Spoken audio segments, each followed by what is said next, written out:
My man. What is up, Corey Coleman? What's up, bro? Not much. I'm just looking at this Bailey's you just poured. That's me, right. You sitting up there laughing at that Bailey's. See, everybody. I was laughing at you because as soon as you poured it, I was like, man, I forgot how strong that shit smells. Mm-hmm. And you're like, see, man, I told you, man, that shit'll fuck you up. That shit will fuck you up. Everybody thinks like, oh, that shit is creamy like chocolate milk. Creamy like a woman. Yeah, exactly. You sit up here thinking you hanging out with the Nestle's Quick Bunny and shit. Nah, Bunny will fuck you up if he's dealing that shit. You said you told me it's like chocolate milk, man. It's like get you fucked up. Yeah, man. I'm like, what? It's like chocolate milk except it gets you fucked up. Fuck your mind. I know. It's like I'm hanging out with a 12-year-old kid turning me on to Bailey's. Hey man, look what I found in my dad's shit. Oh man, I got this good shit called Bailey's. Shit is creamy, man. My pops be drinking this shit all the time. It's creamy goodness. Nah, man, Bailey's. I'm telling you, I drink Bailey's because I got that heartburn going on. It's kind of smooth, but everybody, it's funny because you're the only one that laughs about that shit. Everybody I laugh else, my ass off whenever everybody else knows. Everybody knows about the magic of Bailey's except you, my friend. Now look at you, got your ass drinking it now. But Bailey's is not my by choice. drink. If you remember, I was a little hesitant when you offered. I was like, yeah, I'll take a beer. All I got is Bailey's. Well, if that's, I'm not one to turn down a drink, especially a free one. Even though I should have turned down a drink the other night when I went to that club, that hipster bar called High Point. High Point, or High was it? No, is it Highball? Oh, you're talking about the one that's next to the Alamo? Yeah, right next to the Alamo. Yeah, I got a vodka tonic, a double. Guess how much I paid for that? About $20. Close. I paid $12 fucking for that fucking drink. Oh, well, you got off easy then. Over there, they got some high. Look, that place is cool, but they got some high prices over there. They got some retarded fucking high prices over there. And the first thing I said was, as soon as that chick gave me my drink and said that'll be $12, I looked at her and I said, "What the fuck?" And he threw that shit in the face. Yeah. You pay for it, bitch. Yeah. And I was laughing too when I said that. I was like, "That's a joke, right?" She's like.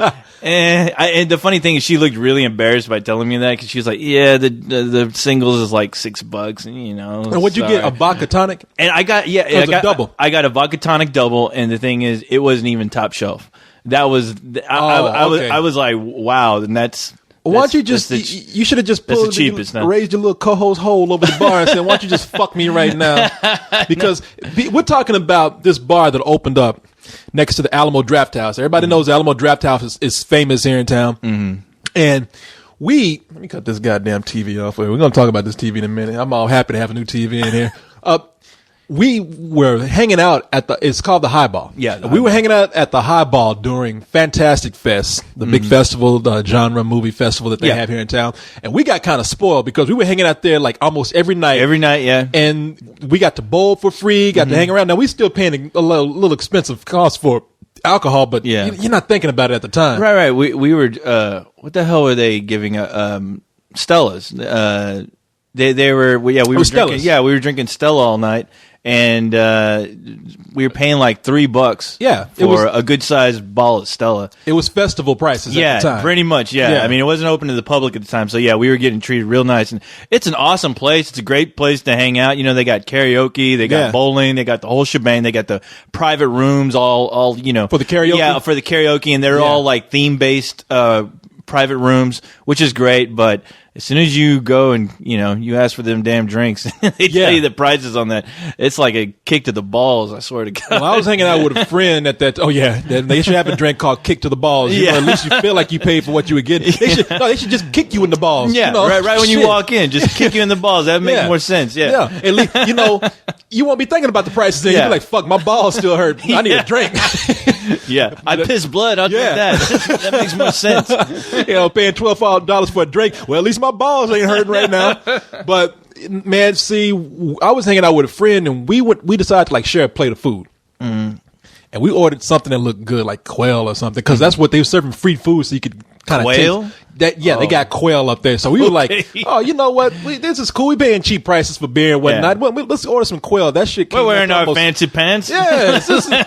These guys are cool here. Yeah. We're Austinite hipsters ourselves. That's right. No, what's on the menu tonight?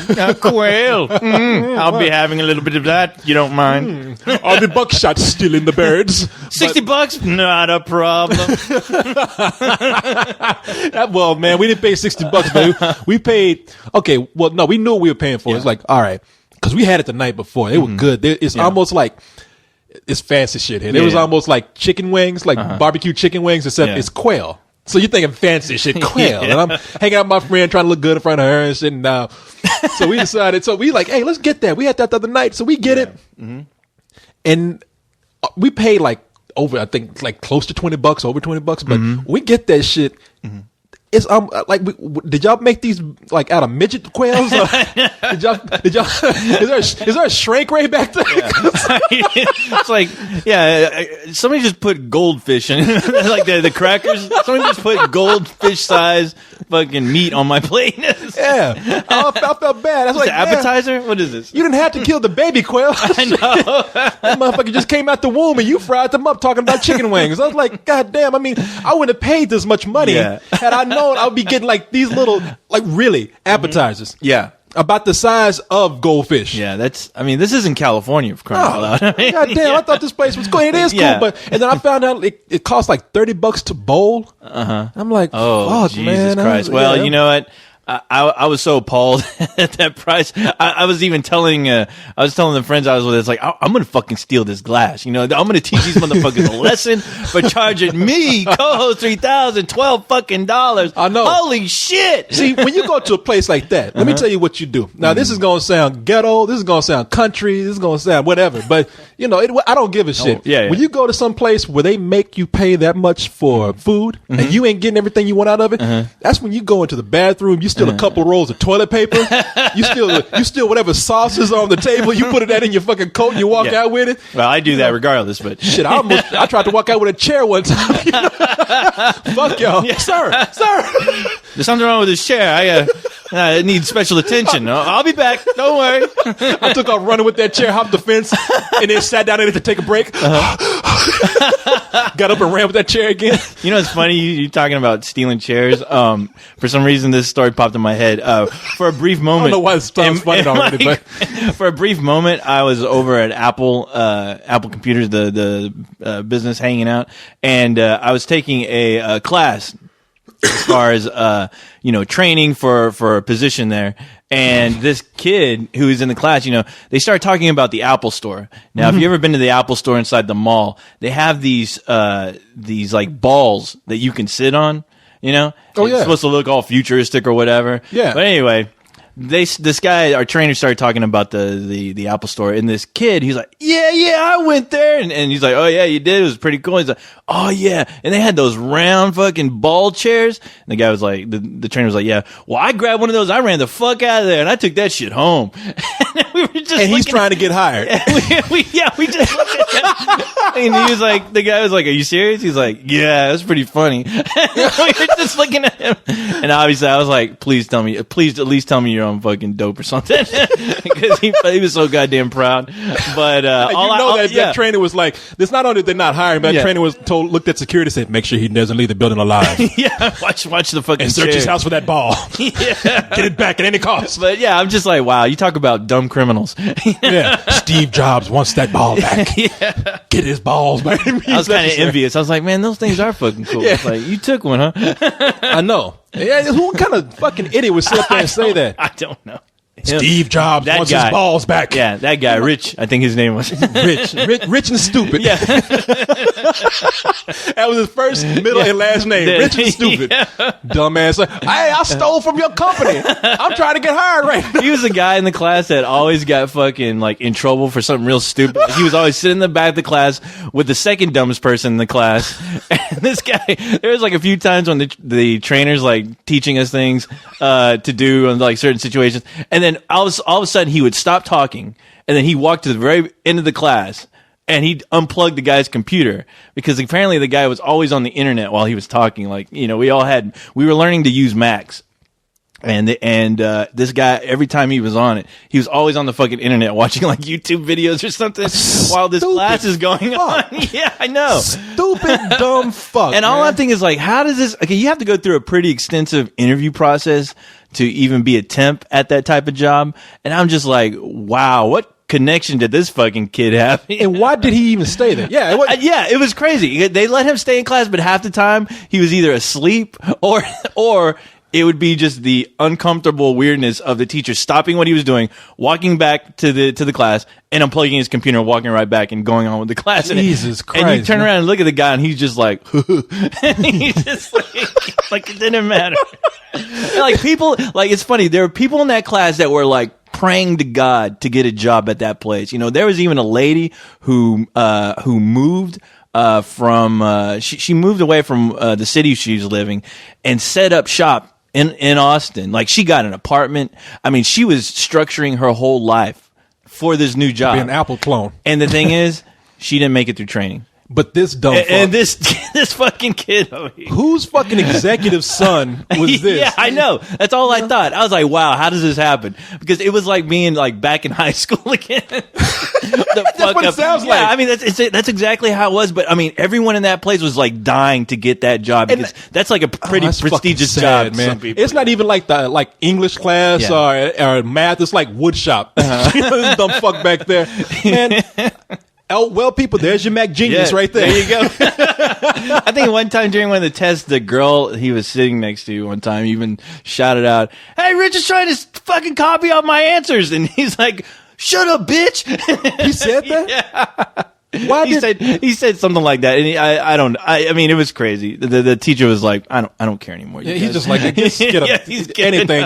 It's almost like high school. Yeah, you know, like those inner city high schools where he just graduate people just to get them the fuck out. Yeah, fine. Let him. He's got the job. Oh yeah, Who's fucking calling me, man? Jeez. Oh, you got your Skype up? I didn't. Well, I was on there for work earlier, and I okay. didn't know it was on. So let me cut this shit off. There's people fucking with me right now because people just call. I mean, the moment I get on, there's people right when I get on. Only our show. Our show. I'm telling you, man. I never hear it on a couple of cold ones. Never. But never hear that show interrupted. That's because it's only an hour long. No, I wish it was interrupted sometimes. Yeah. I say nothing. No, like the moment I click like enter for my password. Hello. Like, who the fuck is you? Hey, what are you doing? Are you just waiting? Yeah, that's what it is. Hey, what's going on? How are you today? Hey, what you got going on? I'm doing this. No, you're not. Come on, man. Busy, get on here. Talk to me. Talk to me, Corey. But man, by the way, welcome to everybody. Yes, welcome to our show. Yeah, but man, I tell you, see, you talking shit about that Bailey's, you know. Yes, you drinking this shit right there. I'm drinking it, but it's still very strange. It's like somebody spiked my Nestle Quick. I don't know, man. You got to get past this macho thing when drinking this Bailey's. Everybody loves Bailey's except you. I don't love Bailey's. I'm sorry. You will. It's all right when I need it. Like right now, I want you to recognize this shit, okay, and respect it. Look, I respect Maker's Mark, okay? That's what I respect. That's my drink of choice. Actually, vodka is my special drink of choice. I got Maker's Mark in there, except I promised Nick Hodges that I wouldn't open it up until the next spill party. But I thought you already opened it up, though. No, it's closed. Oh, no shit. I told him, I said, I will not open it until we do the next big spill thing. So that's gay. All right, anyway. Promise is a promise. You're lost. No, but because I'm gonna take it and crack it across his fucking head next time I see him. Yeah. I want it to be full. Videotape that and put it on the web. Yeah, that'll be awesome.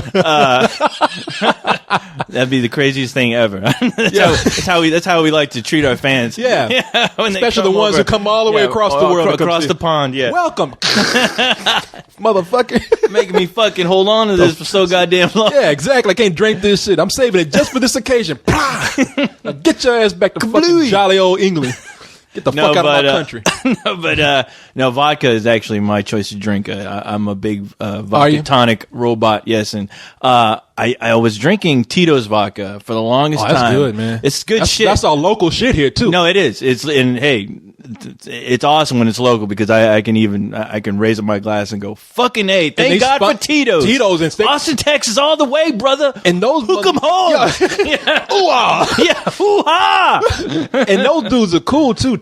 I never met Tito, but I have to say he's a cool motherfucker, man. He's sponsored. You remember that first launch party that we did, not for Spill, For Real but Deal. for Real Deal, that Oh, for the Real that's Deal right. website. Yeah, they they sponsored us for an hour. Wow. And we were like just coming up. We weren't really anybody back No then. shit. No shit. So yeah, they had an hour of like free vodka from Tito's, any kind of mixed vodka drink you want. Yeah, that's right. Yeah, I did about, I don't know how many vodka You did like tonics I had. half of them. Yeah, I know. I got there late, so Yeah, that like, shit. hurry more.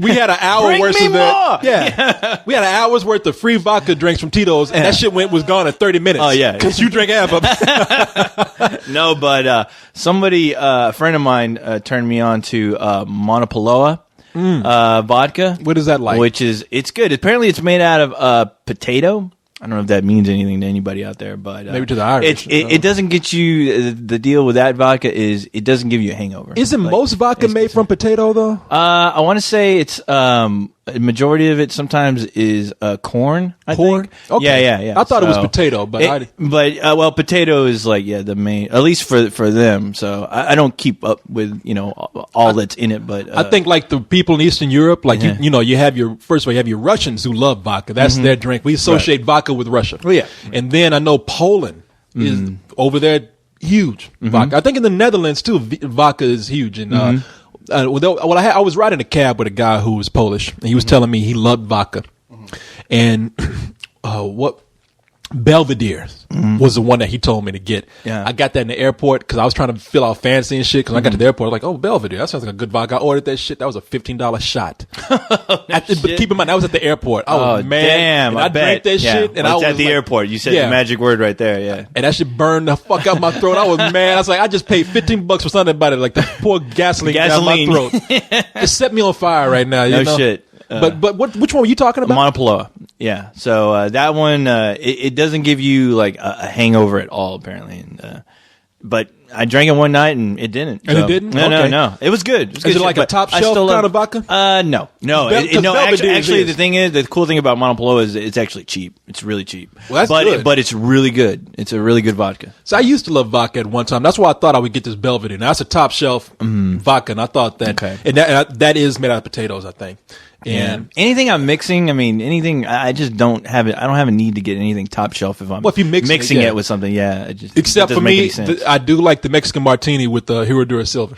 Oh yeah. Yeah, that really does make the Yeah. difference. That is good. Yeah, it's Over at Trudy's. Yes, Yeah. yes. That's They the good shit over come. there. Yeah, that shit'll get you fucked up. They don't let you have say more than two. only drink two. But they say you can only get two when you order.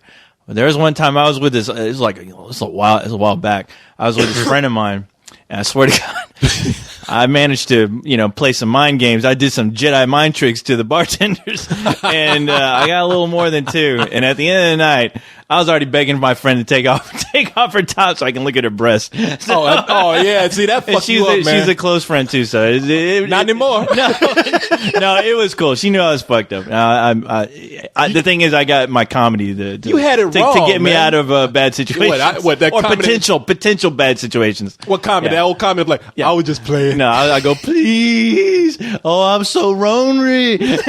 I forget what they look like sometimes. The internet just ain't doing it for me. Yeah. I've never seen real breasts before. And the thing that pissed me off is she kept teasing me. She was like, all right. She go, I'm like, why I oughta. They should have let you have 4 of those Mexican martinis so you could take the 4th one and throw it in her fucking face.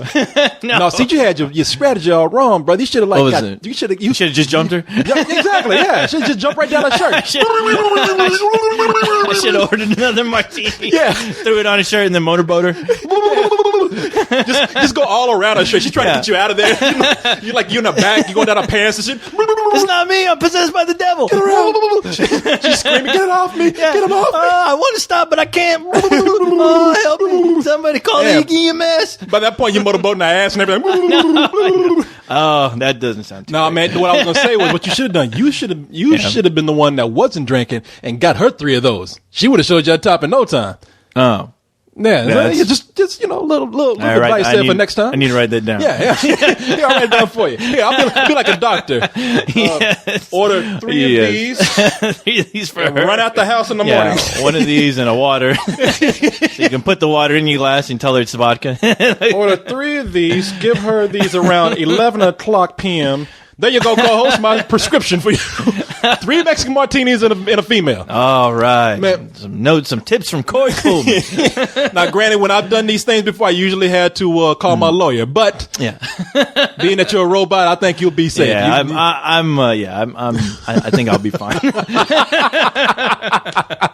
Bailey's though, man. Bailey's. I Yeah. want you to appreciate this All shit. right. I tell you, man. And It's, before we move on, I just hope people think I'm sitting around drinking Bailey's all the time. That is not my first drink of choice. Whiskey is my first drink of choice. Yeah, I was actually. going to say, what's your favorite whiskey? Oh man, when I go there, I just drink Crown Royal. Crown Royal is, I think that's more like a bourbon or something, but it's Crown Royal is at my absolute favorite. Like I Crown like and Coke. See, no, straight for me. Oh, really? Like Cyrus was looking at me. He's like, because when I go into the bar, if I don't want to drink, if I know I don't want to drink that much, I just want to start feeling good right off the bat. Order a couple of shots of whiskey, and I'm good. I won't drink that much anymore. I'm in a good place, and I get to pace myself afterwards. I mean, there was a time when I didn't know when to stop. I keep hearing about these stories. Yeah. I was not around during the dark times. And that was when my ass would end up naked down the street in the field. True story. If you haven't heard, I won't tell it again, but that did happen. Ran down the street after drinking half a bottle of Baker's Mark. You need to do that to run around naked. Well, let me say to run around naked sooner. Oh, okay. Corey, what are you doing? Yeah, we used to do it back in the day just for the hell of it. Just for the hell of it. Yeah. Me and the girls. Oh, good times. And those girls were named Larry, John, and Steve. No, man, people, let me tell you something. We have now. I got to get out of here tonight by 11:30 at the latest because Yeah. I'm going to a show. I'm going to see What show are you going to? the Cunning Linguist. Cunning Linguist, a hip hop show. Oh, okay. Yeah, there you go. Now it makes sense. Some homeboys from homeboys. I'm from the name. I thought you said some homos from. some I was like, what? homos, some homos from some dudes from Kentucky, man. Yeah, they've been around for a while. And they playing tonight. I think an Emo's here, so I'm gonna head over there and watch that. Oh, that's cool. My friend Greg, who's always telling me about the cool shows. That's Right, the dude. right. I would go see anything with him. Yeah. I mean, I tell you, Greg is he looks like a little punk kid. Got all kind of piercings, and sometimes he dyes his hair colors and shit. And me, and I'm 6 foot tall, big black dude. I'm in we go to like country shows sometimes just because he's like, man, You truly are the odd couple. When We are. when you're going to these shows. and we are the oddest people in the room. We walk in there like he'll say, man, there's this country whatever going on at Stubbs. I got a free ticket. You want to go? And I'm just like, fuck it, let's go. I don't give a shit. Go hear anything. He got me in the Motorhead though, man.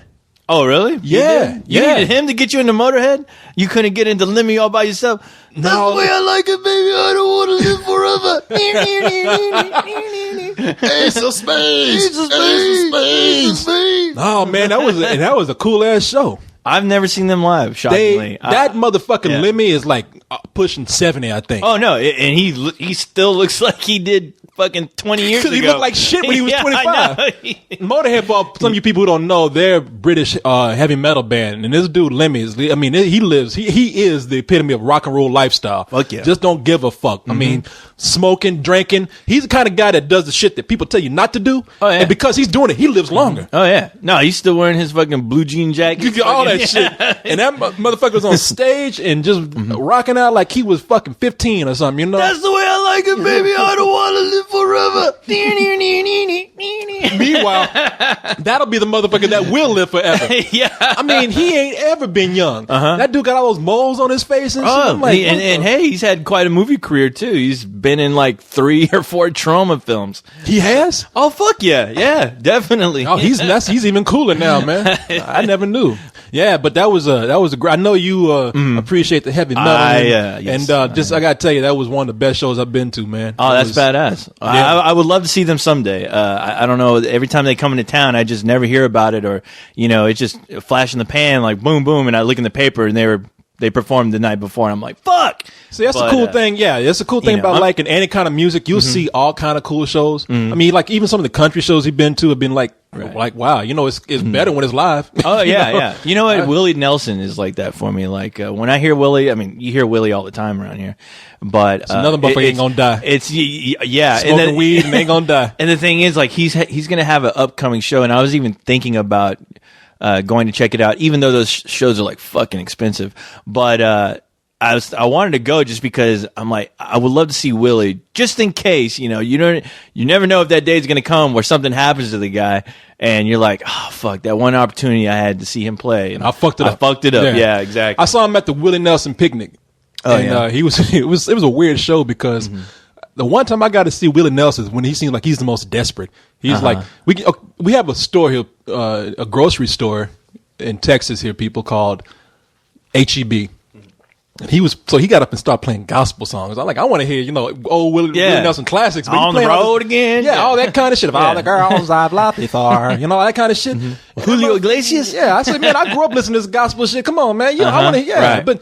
But he started playing gospel music, and then he stopped in the middle of the show and it's like, you can buy my album at HEB. Oh, yeah. Like, yeah. Fuck. Are you sure it was that around the time where he was having tax problems? He had the tax problems, yeah. Yeah, he had all kind of problems. Yeah, That's the dude where his wife sewed his ass up in a blanket because he was so drunk. Mm-hmm. He woke up and couldn't move, and she was waiting for him to wake up and beat his ass like a piñata. You ever seen that movie Prophecy? What movie? You ever seen that movie Prophecy? No. There's a movie called Prophecy about a mutant bear. Mm-hmm. I'll tell you what, people. We'll come back to. Okay, we'll come back to this. Let me tell you what we got here ready for you on the show tonight, because hopefully show's already over. I know it. I tell you, people come in later like, what? Show's fucking. I thought y'all were just wrapping up. No. Sorry. Yeah, sorry. You hang on because we got a little bit more to go. Yeah. So tonight on the show, I know you were like saying, man, I don't know what we're going to talk about tonight. I looked at some things. There's actually a couple of things that kind of made me upset. Oh, yeah, it really. I mean, people, you wonder why I complain, and there's always evidence. Does this have something to do with race? Yes, it does. Oh, but when you see it, all right. When you see I'll hear your complaint. No, okay. I mean, I'll listen to you. I'll see what's going on. I got a reason to be angry. Okay, and it just never ends. You know, and I got a reason to be angry too. You do towards something. Not at me, do you? No. Okay. No. Just wanted to make sure. It's something I saw on television. Okay, and I'll bring it up to you. Okay, and you let me know what you think about this. I will. I can't wait to hear it. All right. So we got that issue, but we got some other good things to talk about. We got some fun things. Got a little bit of movie news to talk about. Going to talk about. Okay, I don't know. We're going to talk about. You lied to me, Corey. But given the short time that we have, we'll be fine. We're fine. We're going to be fine. We're going to be perfect. Fine. You know how these things go. I know. Just takes one thing to get us going off on the whole long tangent. We'll be fine. It will be perfectly fine. Yeah, but we do have a couple of issues to talk about here. But we got some other things to talk about. I've been on a hamburger kick lately. That's what I was going to talk about. My mind just went for a blank. But I've been on a hamburger kick lately. Yes. I got to tell you about this kick-ass place where I got a hamburger, man. Okay. Is this a new place? It's something you just recently discovered? Or is it's new for me. Because I think... Okay, go ahead. We'll talk about it. You know what? It's a couple of new places. Oh. I'm a hamburger fiend. I've been the hamburger lately. I've been driving around Austin talking about robble. So I got some hamburger talk with you. Yeah. So we're going to talk about some movie stuff, have a little hamburger talk right here. Hamburger of course, discussion. We're going to have a hamburger discussion. Of course, we're going to read your emails. So, people... Since we don't have a whole lot of time here, we might as well just go ahead and jump right into it. I know we don't have a whole lot of time, but we are professional bullshitters. We can compact bullshit. Yes, we harden can. It up. We can do that. We can squish it all up. Squeeze it all in. Compact the bullshit. Get them juices out. Yeah. You can't forget about them juices. We'll be talking about, I can't get this out. It's too compact and hard. That's the best part. But... yeah, people, we can compact the nice what would normally be 4 hours of bullshit into like a nice hour and a half, 2 hours. Bullshit smorgasbord. Yeah, exactly. So people, since we're going extra fast, put on your seatbelt, put your helmet on. Right. Because the bullshit train getting ready to take off. It's the bullet train now. The bullet bullshit train. Get your face guard. Get that shit ready. This shit going to be flying your way. Yeah. Now, we don't want you to get hurt. At the speed of light. Yeah. Look, because you're strapped in and you fall out, ain't nothing we can do for you. No, so, you're fucked. Yeah, you're fucked. You did. I ain't got time to worry about you. We don't stop for anybody. Yeah. I don't talk to retards. All right, people. The bullshit train. Yes. Ready, move. Ho! Choo choo! Doo doo! All right, people, the train is going. Poo poo! I'm ready. Co-host, I'm ready. Are you ready? I'm ready. We're all ready here. Wait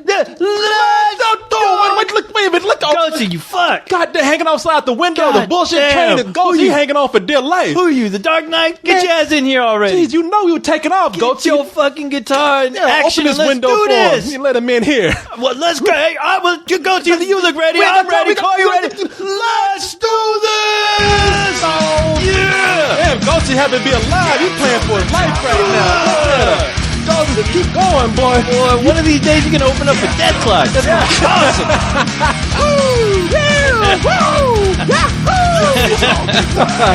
I'm Anakin Skywalker. Yippee! All right, open window, throw him back out. God damn. Man, I saw a funny episode of Metalocalypse last night. I know that. I heard the season kicked off, and I Just in time for my new TV. Oh, you bastard! All right, No. yeah, because I haven't been able to see any of the Oh, episodes. I was hoping to talk to you about I'm it, man. saving. Yeah, oh. We'll talk about it next week. We got more time. It was a funny catch episode. up. I would just Okay. tell you this. It was, I hear it's great. I mean, Death it's Clock awesome. decided to go back to their roots. So they decide not to be rock stars anymore. And they have to pretty much just start musicians again. They got to make flyers to get people to the show. And all. It's funny, man. Okay, don't spoil Yeah, it. I'm not gonna tell you I'm anymore. gonna see it. No, Yeah, but I no, saw those guys this weekend, and did they play this past fucking weekend? badass? Yeah, yeah. Fuck. It was badass. It was quite epic, and I almost died. So it was awesome. You almost died. What happened? Yeah, and I'm not kidding because there was a rail. We were. It was at the Austin Music Hall, and they have a balcony, and there's a rail, and I leaned on the rail, and the rail almost broke off. Oh, shit. When I was up there, and I was like, "Whoa!" While they were playing, because I was just rocking out a little too hard. But other than that, it was fucking badass, and Mastodon opened up for him. Any Mastodon fans out there, they were fucking great too. So, quite a goddamn show. I'm looking forward to them coming through again. They seem to really love Austin. So, it's gonna be awesome. I keep fucking missing them, man. You'll see them again. They're gonna come back. Yeah. They played a few of the newer stuff, but they went ahead and played a lot of the old stuff as well. The really Clock, great songs. Yeah, from the first album. So, Yeah, man. but don't worry. I mean, they'll fucking be back. I know. I maybe I can catch them in another city somewhere Yeah, or something. we'll I mean, because I've been dying to see them play. So. Yeah. If you got to watch this show, Metalocalypse. It's an animated show. It's actually one of my favorite animated show going on right now. So. Yeah, it's an animated show about a death metal band called Death Clock, who were so brutal and so metal that they're ushering in the apocalypse. At least the government Yeah, thinks the so. government They got to thinks watch they it. are, Yeah, yeah. they just, and everything they do ends in disaster. It's just millions of people die at their shows. Yeah. Their fans die. You have to sign I had to sign a waiver before I went in. So you really did do that? Oh yeah. You're one of they're the not lucky ones. they're not bullshitting with that. I think Who like lived to 20, tell about I it. think 20 people died just from the doors opening alone. Yeah, That's what happens. in some of the show. They had a doors show swing where open they, and 20 people die. Dunkin' Get crushed. Hills Coffee. Where they were like talking about they were doing a show for Dunkin' Hills Coffee, and they dropped that big cube with the stage, and it landed on all those people in the wrong spot. Yeah, and then the doors open and kills more people. And the people who were alive at the beginning were like, "Yeah!" And the door opens, boom, and kills them. Yeah, I love that show. Genius! Man. I fucking love that show. I think they pulled back now that they've gone to 30 minutes. I think they pulled back on the violence a little bit. Oh more. yeah, that's right. This is the first season they went 30 minutes, right? Yeah. When I okay. saw it, it was funny, but When I heard about that, I was like, okay, well, hopefully it won't hurt the show too much. it doesn't. I mean, I'm hoping that they do kind of do more story in it, or more gags that don't involve like bloody, just gruesome violence all the time. Hey, I love the gruesome violence. I do, too. I think that's what makes the show half the time. But. Well, at the end of the show, it's either going to be really weird, or it's going to be 9 times out of 10 though, it's going to be like disturbingly violent. Like everybody's going to die in the room except Death Clock. Yeah. Yeah. So yeah, it's a funny show. right. And they're kind of like the heavy metal gorillas in a way, because they do pass themselves off as the animated band Death Clock. Yeah. But it's a real band that plays. Yeah. Yeah. What's his name? Brendan Small. Brandon Small. Yeah. He's the one that did Home Movies. Yeah, Home which Movies. is strange. Yeah, I just started watching Totally different show. Home Movies. Yeah, and it's like a whole Still funny. Yeah, a friend of mine turned me on that show, and I didn't even know for the longest time it was the same guy. So I've slowly been watching them, and yeah, they're pretty damn funny. So Yeah, no, it's just that show is just kind of deadpan. I mean, it is. It's complete deadpan humor, which but it works. It totally works. Yeah. The thing is, like for the longest time, whenever I saw that show on, I just kind of skip it because I wasn't a fan of the animation with the squiggly, almost like the Dr. Phil type animation. Well, same company. Forgot what it was called. Loose Nuts or something. Like this cup of soup nuts or something. All right, anyway, but it's the same company that was doing. Space Ghost? No, that did Dr. Phil? Not Dr. Shit, I wish they would have made Dr. Phil. No, what is it? Dr. Katz. Dr. Katz, there you go. Medicine Woman. Yes. But yeah, it was the same company that did Dr. Katz that did this, and they stopped doing that squiggly line thing after a while. Oh, did they? They knew it was getting annoying. They kept the same squiggly line look, but it didn't move. It didn't move constantly, because that just drives me crazy. I mean, so yeah, it was, but. The show's funny. I mean, they got these kids in there that just act like adults. Yeah. I mean, because they're voiced by adults, they just don't treat them like kids. I love. They have a bully on that show. I forgot his name, but he's not like the typical bully. Like he's not. I know who you're talking about. Yeah, I can't remember his name right now. He's not big, and he's not dumb. He's just this kid who is very kind about beating up people. Yeah. Like Brandon, he told Brandon he was going to beat him up. Like Brandon, because that's the name of the kid in the show. Brandon. He's playing himself, right? As a kid. As a kid, yeah. So the bully called up Brandon and told him, because Brandon got mad and challenged him. And because he called him, he's like, yeah, I'm going to challenge you to a fight. Brandon's calling the bully. And the bully, you think the bully's going to be like, who the hell are you talking to? I'm going to kick your ass. And the bully is just cool about it. He's like, okay, what time is good for you? And he's like, I guess 3 o'clock. Okay, 3 o'clock. Do you have a good doctor? He's like, yeah. He's like, because you're probably going to need him when it's done. And when he's like, okay, I think we have an appointment. It's good. It's a pleasure doing business with you. I look forward to beating you up. Cool. Well, I picked up the first box set because I found it real cheap. Because I was listening to Leog, and they had an animated episode where they talked about that home movies, and they also talked about Invader Zim. So Invader Zim is funny, man. Yeah, I found Invader Zim. Actually, the thing is, I looked on Amazon for Invader Zim for like used copies to see how much they were going for, and apparently those things are either out of print or something's going on to where to find those things, like they'll cost you around $35 to $40 for a DVD. To get it. And luckily for me, I went to half price and I found all three each for $5. Oh, you lucked out, man. I totally lucked out. Yeah, I think I have all three too, and they're funny shows. George turned me on to those. He gave me some of them for Christmas or my birthday or something. And no shit. Yeah, it's like, and it was a really cool gift, man. Yeah, yeah. If you haven't seen Invader Zim, it's about this alien who's come down he wants to conquer the Earth. Yeah, he wants to conquer the Earth. But he's like, he's like a joke. He's like a joke to the actual, the race. To his race of aliens. To his race of aliens, yeah. And when they send him down here, he just has to disguise himself like a human. Yeah. And he goes to school, and of course, he's even weirder to the human beings there. Yeah, and I think it was on Nickelodeon. Yeah. And I think they took it off because it was so bizarre. Yeah. Yeah. Because it's a strange show. I mean, first of all, it's got these really crazy, kind of scary looking designs. Oh, yeah. And then the show itself is just really bizarre, and it's cruel. You know, yeah. They're not. No one's nice to each other in this show. No. I love his rival. The robot. Yeah, his robot sidekick. He dresses up like a dog is awesome, to disguise himself as a dog. Yeah, but his rival, the other kid, who's always trying to outsmart him. Oh, the kid that knows that he's an alien? knows he's an alien. Yeah, he's awesome. No, it's really one of those shows. It's a shame that they didn't continue it because the authority was obviously afraid of it, but the kids got it. Oh yeah. Well, you watched that show. I mean, when I was watching it and I heard it was canceled, I'm like, okay, I'm not shocked because this is completely out there. It's completely original. The brand of humor is pretty spot on, and it's one of those shows where it's like anybody else watching this, not a kid, any exec watching this, they'd say, "Well, what the fuck is this? We need to get this off the air. This is possibly going to offend somebody." Oh yeah, no, or the kids, or they think the kids aren't going to get it. You know? No, yeah, it was kind of like it was probably one of the closest things to Ren and Stimpy without being a Ren and Stimpy ripoff. Right. Everybody is influenced. I mean, no matter what I have to say about John Kricfaluski or whatever his name is, I have to say that he influenced a whole generation of animators. I mean, he was influenced by Ralph Bakshi, worked for Ralph Bakshi, and then he influenced a whole.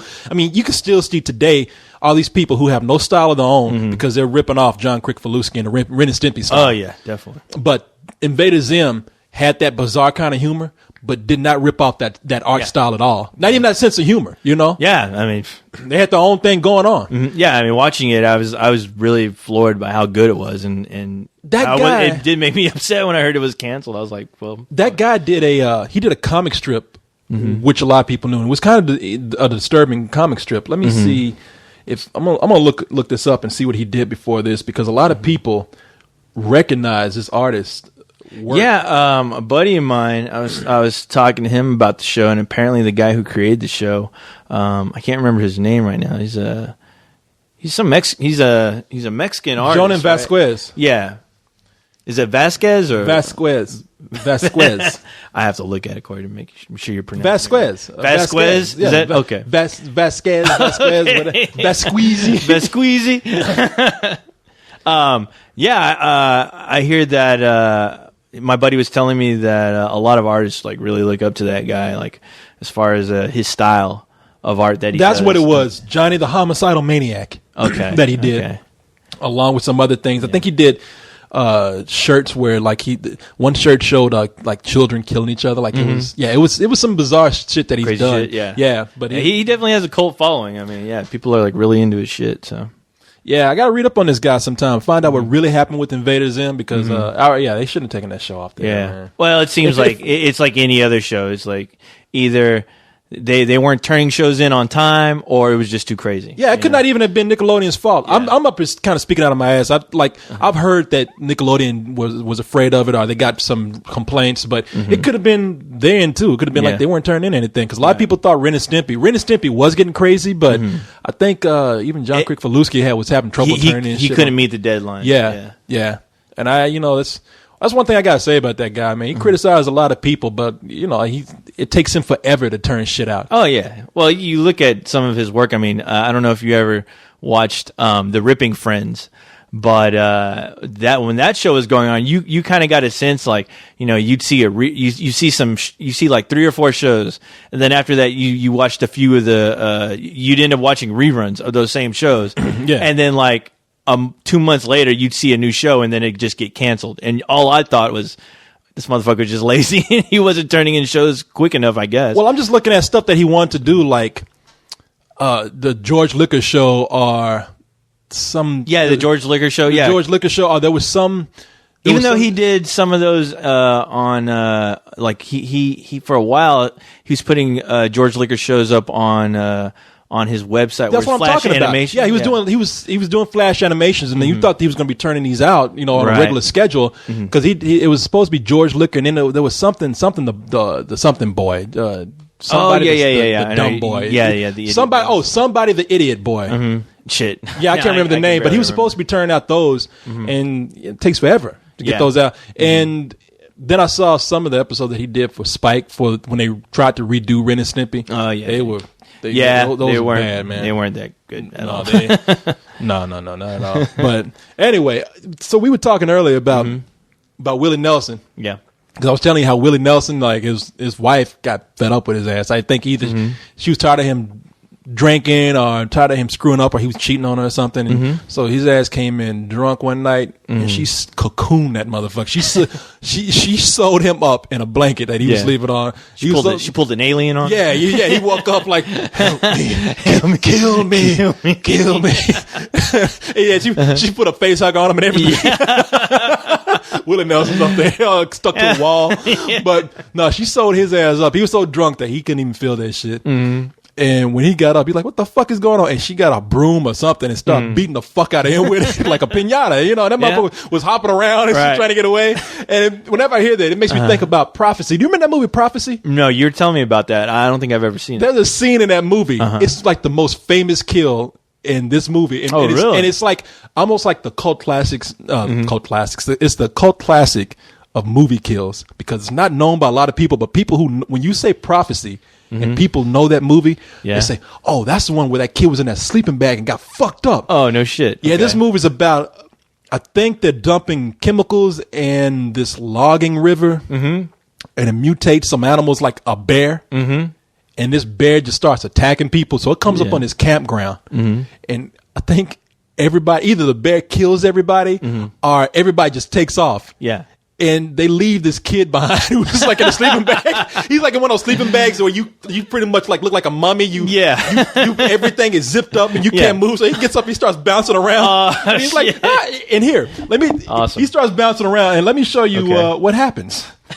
When you go camping, always have a sleeping bag you can get easily out of, because if you don't, this could happen to you. All right, I got it queued up right here. All right, I'm ready to be entertained. I'm ready to be horrified.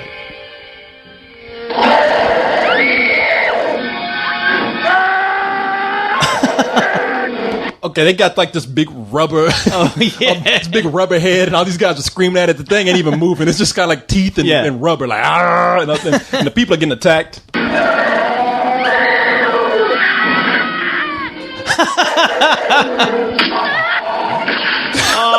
Oh, fuck. This is kid. Oh, my God. This kid looks like a fucking banana. Yeah, he did. He gets up, he starts hopping around.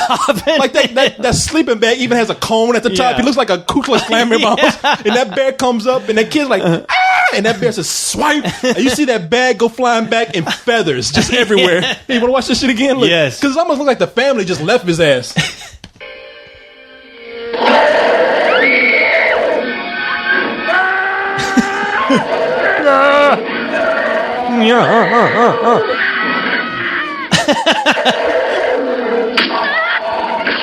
Oh, fuck. And that bear, that kid hit a rock and just broke in half. That fucking sleeping bag exploded. That's badass. It was almost like the kid turned into feathers. Yeah.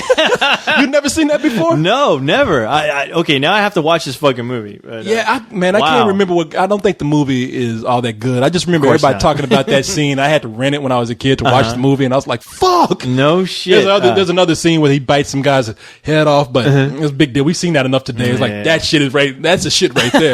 That was awesome. That kid thought he could get away too. That kid was getting up. He was hopping his ass off. It looks like, all I had in my head was like Curly going. If you look at it, it's almost like that. No, it's like, yeah, exactly. It's like only Curly would do something like that. Look at this kid. Look at.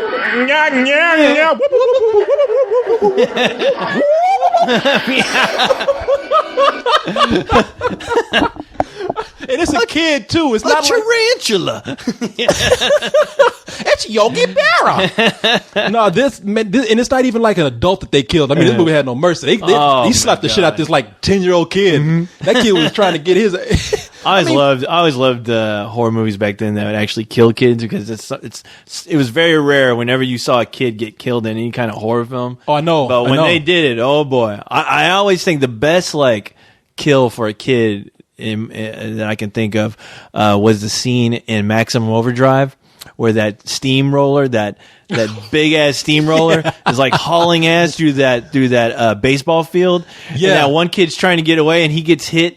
He grabs his bike and there's a Coke machine that's fucking just shooting out cans of Coke. Oh, I remember like, knocking one on the head. Knocking people out unconscious. Yeah, I mean, it put holes in people's heads. Yeah. And the kid's trying to get away, and he gets on his bike, he starts riding away, and then somehow something happens to where he falls over, and as soon as he falls over along with his bike, he turns around and you just see that steamroll out of nowhere, like it just comes crashing through the fucking baseball field gate, hauling ass straight towards him, and then all you see is this kid go, yeah! And then you just see him just pulverized, just flattened. Like you see his head get flattened, and all I thought when I saw that scene was, "Holy fuck!" Oh yeah, you know? No, man, I like it when movies have the balls to kill a kid.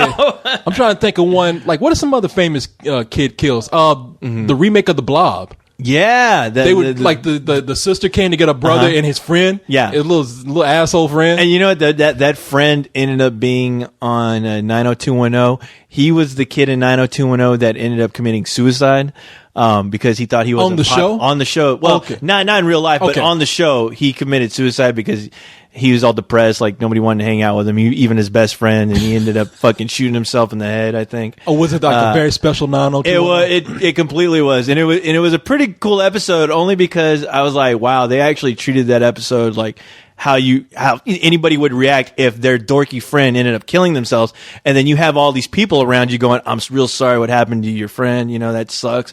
And this guy it was Brian Austin Green's character. He was the friend of the dorky kid. So as soon as his friend died, and he had all the popular kids coming up to him going, I'm sorry about what happened to your friend, and he just went off on all of them. He's like, what the fuck do you guys give a shit about what happened to my friend? You guys never talked to him. You never looked at him. You didn't care about him. Why are you coming to me telling me this? You didn't care anything about him. And you know what? I'm guilty of that too. It's like, that was my best friend, and I completely ignored him to be cool with you guys. Yeah. And I was like, wow. Yeah, that's real, right? An actual good episode. Yeah. And then they kicked that guy's ass. And just to let all the kids know, that was the only episode of 90210 I ever watched. Yeah, right. Sure.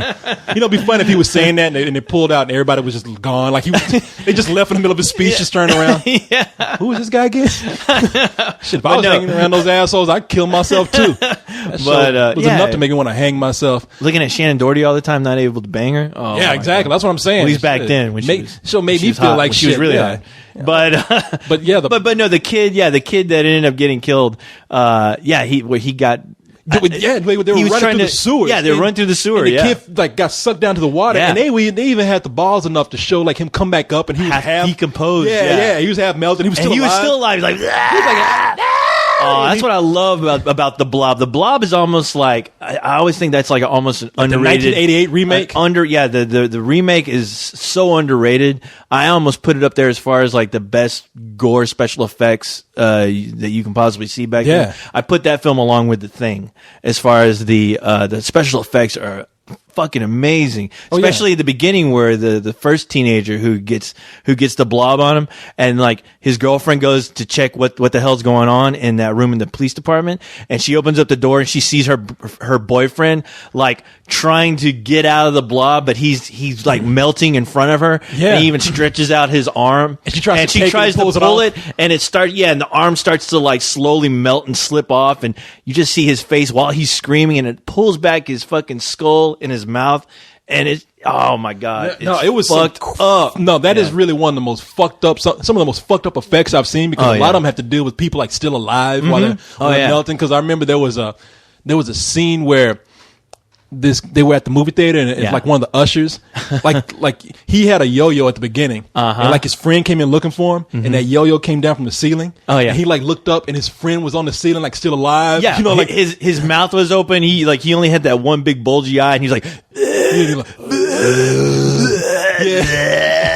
making that fucked up noise. And all I'm thinking is like, oh my god, that is a fucked up way to go. No, it's a fucked up movie, man. Oh, it is. I always loved the other scene. The awesome scene was when the guy was cleaning out the drain. He's trying to unclog the drain. He got sucked into the drain. He completely got sucked in. You see his leg fucking fly up. Blood flying everywhere. Blood. It's pulling him through the drain. Yeah. And it looks realistic. I mean, it looks fucked up. Jesus Christ. It's a real fucked up movie, man. It had the coolest guy around at the time, Kevin Dillon. Kevin Dillon, Johnny Drama. Yeah, Johnny Drama. With a mullet and everything. A mullet, but that was a cool thing about the movie. Like, they had the quarterback of the team, like the jock. Oh, yeah. And they kind of did a riff on the 50s because you thought like he was going to be the hero of the movie. Right, yeah. And he ends up being like one of the first people killed. He was the one that got his arm pulled off. Yeah. And then Kevin Dillon ended up being the hero of the movie. Yeah, it was a lot of fucked up things in that movie. Like, I felt bad. Like they had that scene where that woman was inside the telephone booth, and she's calling the sheriff. Yeah. And she can't reach the sheriff, and she looks out the booth, and the sheriff is being melted. Like,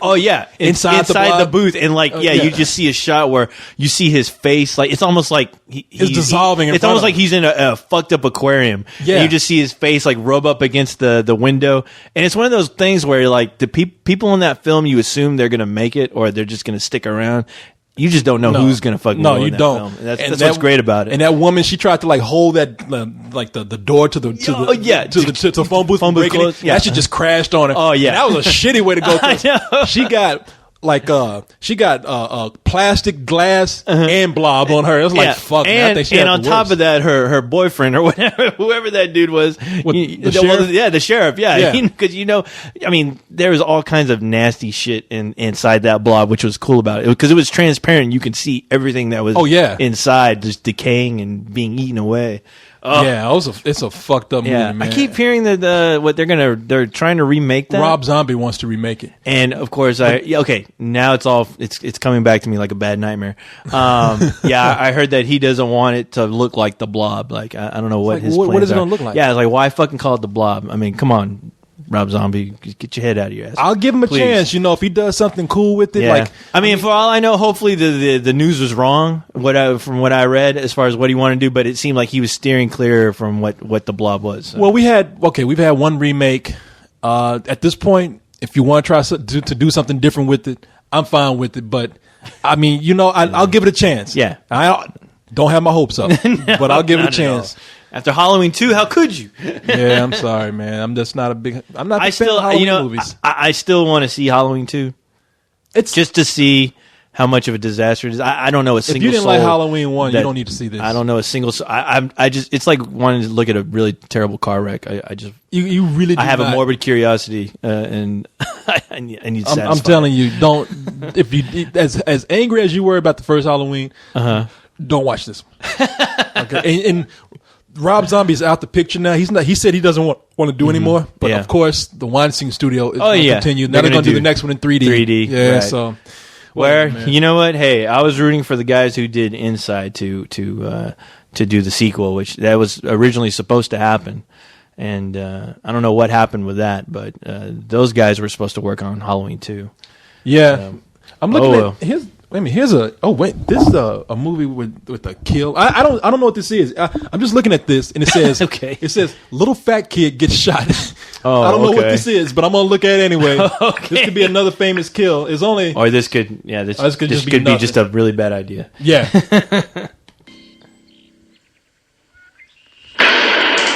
Whoa. I don't know. I think that was from Prophecy. Oh, okay. Was it? I think so. It was on the same thing. It was on the same page. It's funny because the little kid was just looking around. Yeah. Huh? And all of a sudden you see just blood splatter from his stomach. Yeah. And you just see him kick back in slow motion, like fall to the ground. Which, damn, that director must really hate kids. Oh, somebody's mad. Look at this. They said you clicked on a video that said "fat kid gets shot." Pathetic. Fuck off. Yeah, I don't know. I don't know what movies that's from. Maybe that's from Prophecy. That kid's not fat. What is that? Some other movie where they kill a kid? I mean, as far as just in general, and we're talking about movies the monster movies or something. Right. They're not like real serious, not that disturbing. I mean, it's all I'm thinking about are horror films. That's what I'm thinking of too. But oh god, I'm trying to think hard. Well, there's the obvious one, Pet Sematary. But that kid comes back. Yeah, But they kill him again, which was still kind of. I thought it was kind of sad the way that kid went out. Even though I was like, man, somebody needs to fuck that kid up. Yeah. But at the end, when he's like, no fair. He's like he just like sits down and at the end of that movie, man, that kid makes a real creepy sound before he goes back to the grave. He's like, and walks off like, what the fuck? Yeah. Oh, here's probably one of the best kid kills ever because you don't get to really see it, but it's kind of shameless. Night of the Living. No, I'm sorry. Dawn of the Dead, the remake, where they kill the zombie baby. Oh, yeah, that was... Yeah, you know what? For some reason, I always forget about that scene. I don't know if it's because I just don't want to think about it because I thought it was kind of... I don't want to say it was corny, but it's just like, really? Did you really need to have that scene in there? I mean... I tell you why. I'll tell you why I liked it. Because it does bring up that sort of... One of those scenarios. What if? What would you... we always see these movies where... everybody makes it out fine. They don't really have anything to deal with. Like, okay, what if in the apocalypse somebody broke their leg? I'm talking about good compound bone sticking out the flesh, fracture, or what if somebody was pregnant? I mean, what's going to happen? Right. And here we got like that scenario, and it came out kind of bad. This little zombie baby. I don't know. It just made me think too much about Dead Alive. In the zombie baby that the two zombies that was have. corny, though. I know, but watching that made me think about it, though. I'm like, the zombie baby, okay, I've seen it done, and it was funny, but I guess I wasn't a fan of the special effect when the baby comes out and you see it because it looks fake. I mean, it's just like it's a zombie baby. You're like, really? See, I like that. I don't. I liked it. I don't know why. If you know what, if they were more subtle with it, that would have been more interesting to me at least. Because I thought that the movie was somewhat. I liked the tone of it until that scene popped up. If they just had a scene where they didn't even show the baby. And they just said it's dead, and you just hear it crying, and just have like a shot where everyone's outside, and then you just hear that. I thought that would have been more effective than actually showing the baby because you see it; it's all rubbery and it's like. Yeah, I can see it. But see, somebody like me, I would have been like, well, it is one of those things where either you use your imagination, but I was happy to see it. I don't know. Anyway, I don't want to destroy that scene for you, Corey. No, you're getting all emotional. Don't worry, over there. brother. You can't. I love it, man. What? Real quick. Oh, what? I have another scene. Good. With the kid getting killed. Probably one of the best next to the steamroller. The scene in The Toxic Avenger. Where the kid gets on the bike, like and they run him over. Yeah, it's like the group of kids are. He was a teenager. He was like a little kid. Well, still, it was a fucked up scene because you see the kid. He's like kissing his sister goodbye. He's like, "See you later, sis." It's like, "All right, you be careful, all right." It's like, "All right," and he puts on his bicycle helmet and he starts bicycling down. And those group of fucking no good nicks. Oh yeah, are in their car and they're playing a game of like those shitheads. Where it's like a bunch of rich punk ass shit. Well, they're not rich. They're just like a bunch of punk kids. They're getting points. They're playing a game where they get points for killing people. For killing pretty much kids. Like playing Death Race. Yeah, Death Race. Yeah, they're killing grandmas and babies and carriages.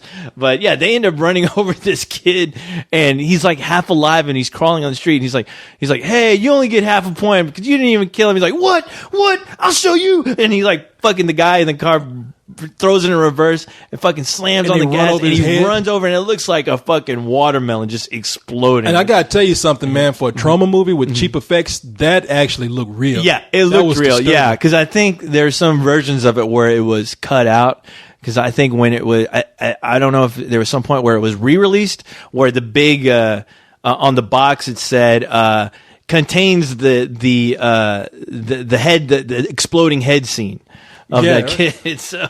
I just remember that because my brother was showing his mother-in-law that scene over and over again and laughing at her because she was like, something like, I don't want to see it. And he's like, look, watch this, look. And he was talking to his mother like, that motherfucker's hand, look at that. Shit exploded. And she's something like, oh, God. But wait, he's not finished. He's not done. Watch, look. Watch this. Oh, and that scene, he did that and fast-forwarded to the other scene where the guy's on the weight bench. Oh, yeah. Except that scene looked totally fake because there was no blood at all. No, not There's at all. There's a scene where the Toxic Avenger brings this guy's head under one of those weight benches where it's like the weights are stacked up on each other. Yeah. And the weights come down on the guy's head and take half his head off, like pretty much from the top jaw up. Yeah. Gone. And all you see is like the jaw and the tongue. It's like... But and there's no blood in it. No, not at all. It's like the fakest looking thing. It's so man. cheesy, but it's fucking awesome. Yeah, I man. love that movie. Speaking of gross things and meat and mangled bodies and all that kind of shit, hamburger talk. Hamburgers, man. Okay. Well, what place turned you on? What places are you thinking of? I'm thinking about Mighty Fine Burger. That's a good one. Yeah. But I think I found two better ones. Oh. And one of them is a real bargain. It's good. I don't understand why this chain hasn't taken off bigger. Maybe they don't want it to be that way. But right. I'll start out with this one, and I'll go to the ultimate burger that I've ever had. All right. Carl Jr.'s. Oh, Carl Jr.'s. Everyone in California. What? But see, we hadn't had one here for a while. Yeah. We had one in Waco. When I was growing up. I want to say somebody was trying to tell me that we had one here in Austin for a little bit, but it didn't pick up, so they closed it down. Man, it might have. We might have because when I was in Waco, we had one, and I thought it was doing all right. And then one day it was just gone. It was just gone. But I remember when I was a kid, I went to stay with I went to Disneyland with my sister and brother-in-law, and we hit like Carl Jr.'s up like every day, man, because it was good. Yeah, and then we finally got one here, and everybody was excited because like, oh shit, Carl Jr.'s is back. Yeah. And the new hamburger in town. The name's with Carl burger Jr. attack. Y'all be cool.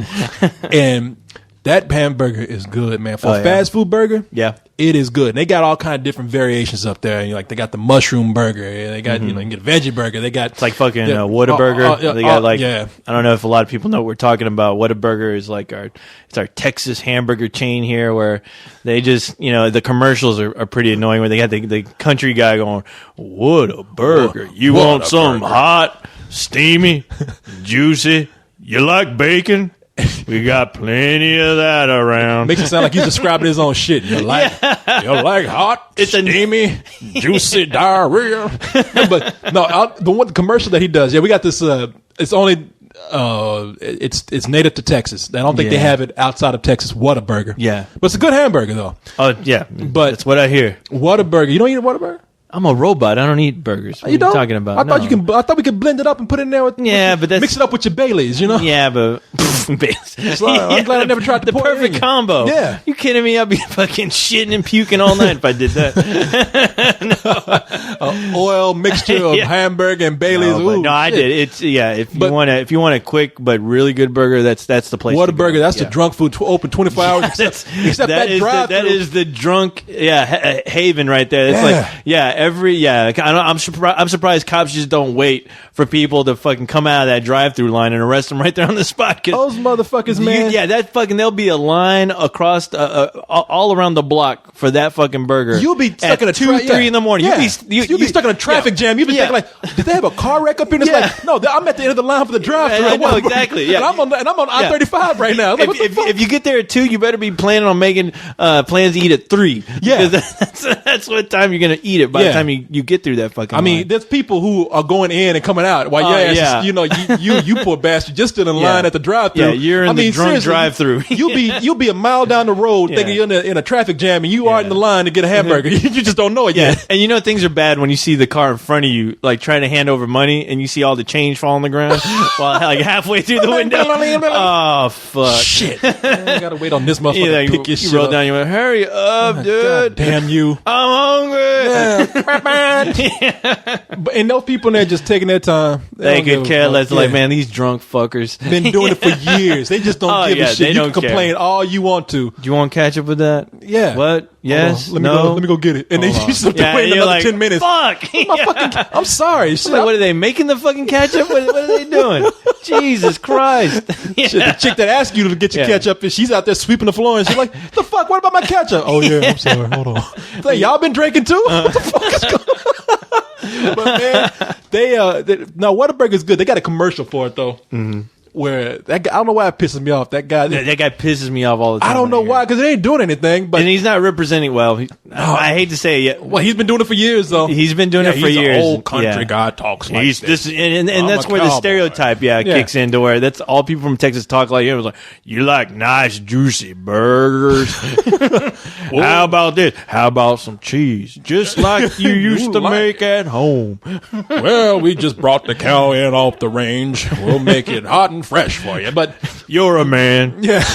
You like hearty burgers. We take one Stop cow. on in. Yeah, exactly. we take a cow, put him between two buns. It was like, what the fuck? How about a tasty beverage? It's that dude working at fucking Whataburger. I was about to take it so long. No, he's fucking cooking those burgers. That's that motherfucker's making it take so long. Could I take your order? Got to make them fries. Yeah. Time to open up the bag. Nothing but fries and goodness in this bag. You mind putting that shit in the fryer? Yeah, please. Hey, good cooking takes time. Yeah. Hey, but what a burger. Telling you what you want, yeah. Can I help you? Yeah, I'll have a Whataburger with you. You'd like a chicken sandwich with you. Hot and fresh with barbecue sauce. No, I want a fucking ham with an order of fries. The motherfucker's selling you shit they don't even got there. And then he's trying to sell you breakfast. Like, you like bacon and eggs? How about something quick and easy? because you were in a rush. Shit, by the time you get up to the window, it is breakfast time. By the time you get done telling me what this whole fucking breakfast is, it's gonna be fucking 7 at night. Yeah, exactly. By the time you get up there, he's like, breakfast's gonna be way fucking over with. well, it took you 3 hours to get here. I said, fucking and put some flapjacks in the bag. Hash browns. Here you go, sir. Orange juice. Bag of goodness. Partner. Get my fucking bag and let me go. Shit, fuck you. Fuck this. I'm gonna go with the fucking clown. I'm gonna have that clown send me some burgers. And then you know what he says before you leave? Yeah. See you tomorrow. See you tomorrow. It's like, okay. See you tomorrow. All right. Hey, wait a minute. They got you too? Yeah, wait I dare you. No, but there's a commercial where it's like it's two friends sitting there. Like one guy has like a Whataburger, and he's got it piled on high, like with everything. Right. And right when he thinks he has everything, he looks over at his friend, and his friend has jalapenos on his. And then that guy comes in, and he's like, "You've just been out Whataburgered." I'm like, fuck you, man. I just want to eat my goddamn sandwich. That's right.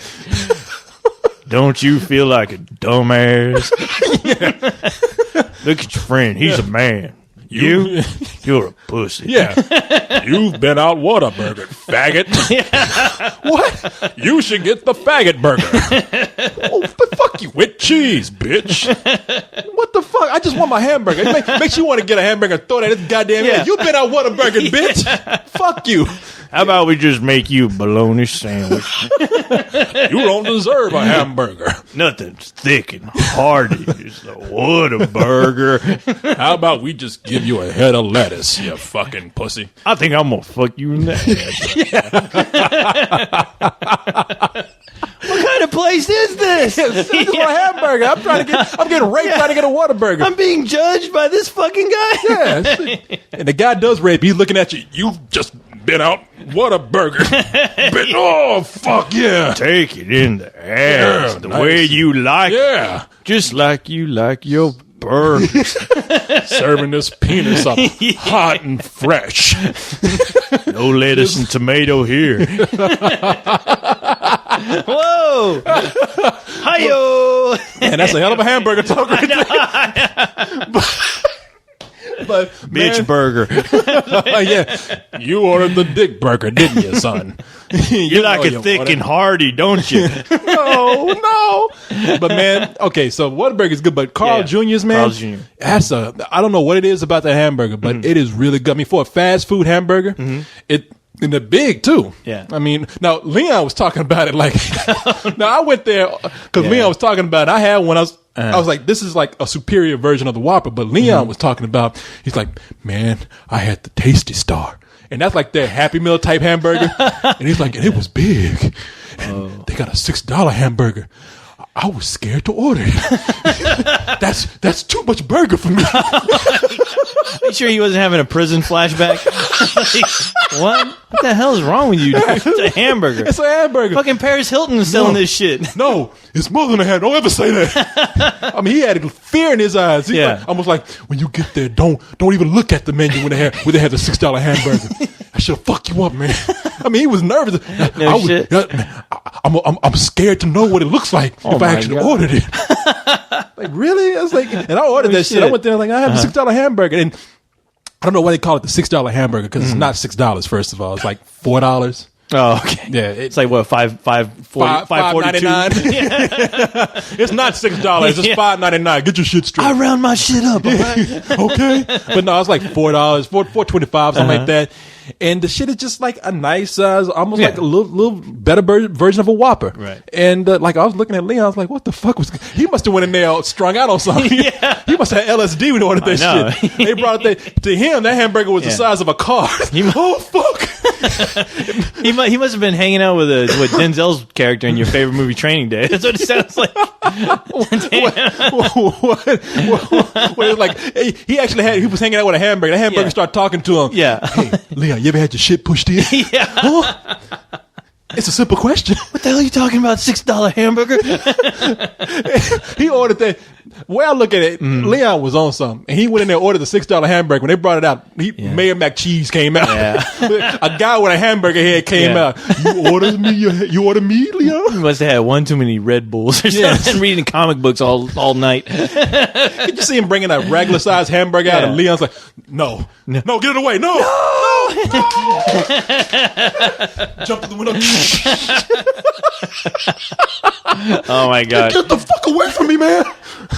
And then he runs into the fucking Whataburger guy. You looking for something thick and hearty?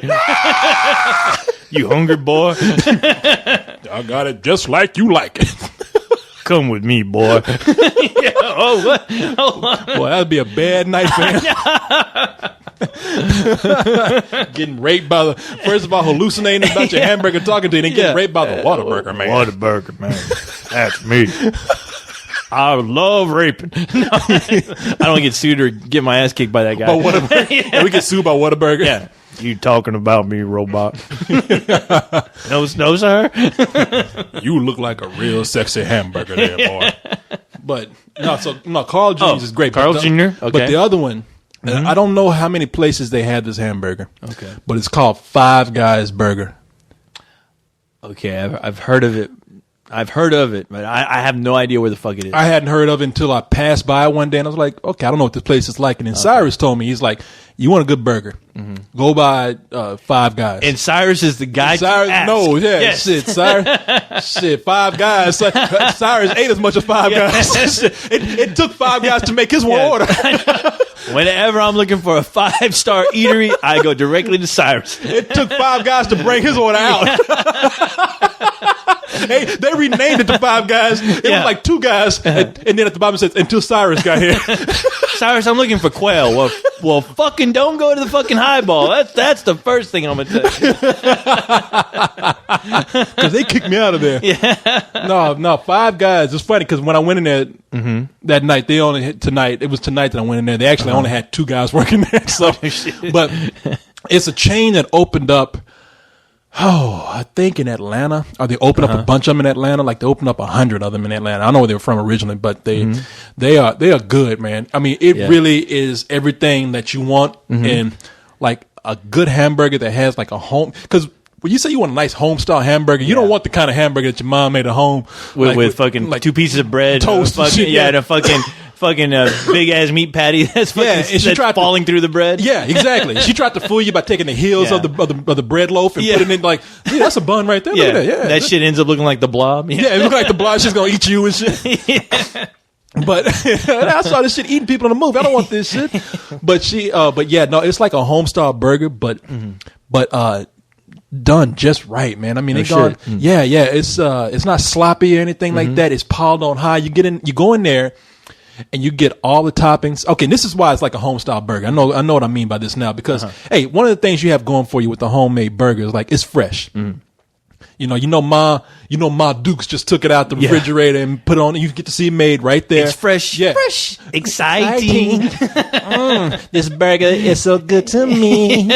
But the hamburgers, they don't have a freezer in there. So, the hamburgers aren't frozen for a long time. They pull them right out. Everything is made fresh that day. So that's what I mean by it has that kind of home style taste to it. Yeah. But it's not sloppy. It's not piled on. Like, people, they take that shit literally like homemade means I'm just going to put anything on here. You might get your hamburger between 2 slices of shoe. When they talk about homemade burgers, like 2 crackers. What? What the fuck? This ain't no burger. What the fuck? This is a travesty. Yeah, shit. You gave me some meat between 2 slices of notebook paper. What the fuck is this? I know times are tough, but Jesus Christ. Damn, yeah. But no, and the cool thing about it is that they offer you all these toppings and they don't charge you for it. So you got all kind of stuff like mushrooms and the onions are grilled and here's the cool thing about it. Like you go in there hungry. Now you got see they'll fuck with you.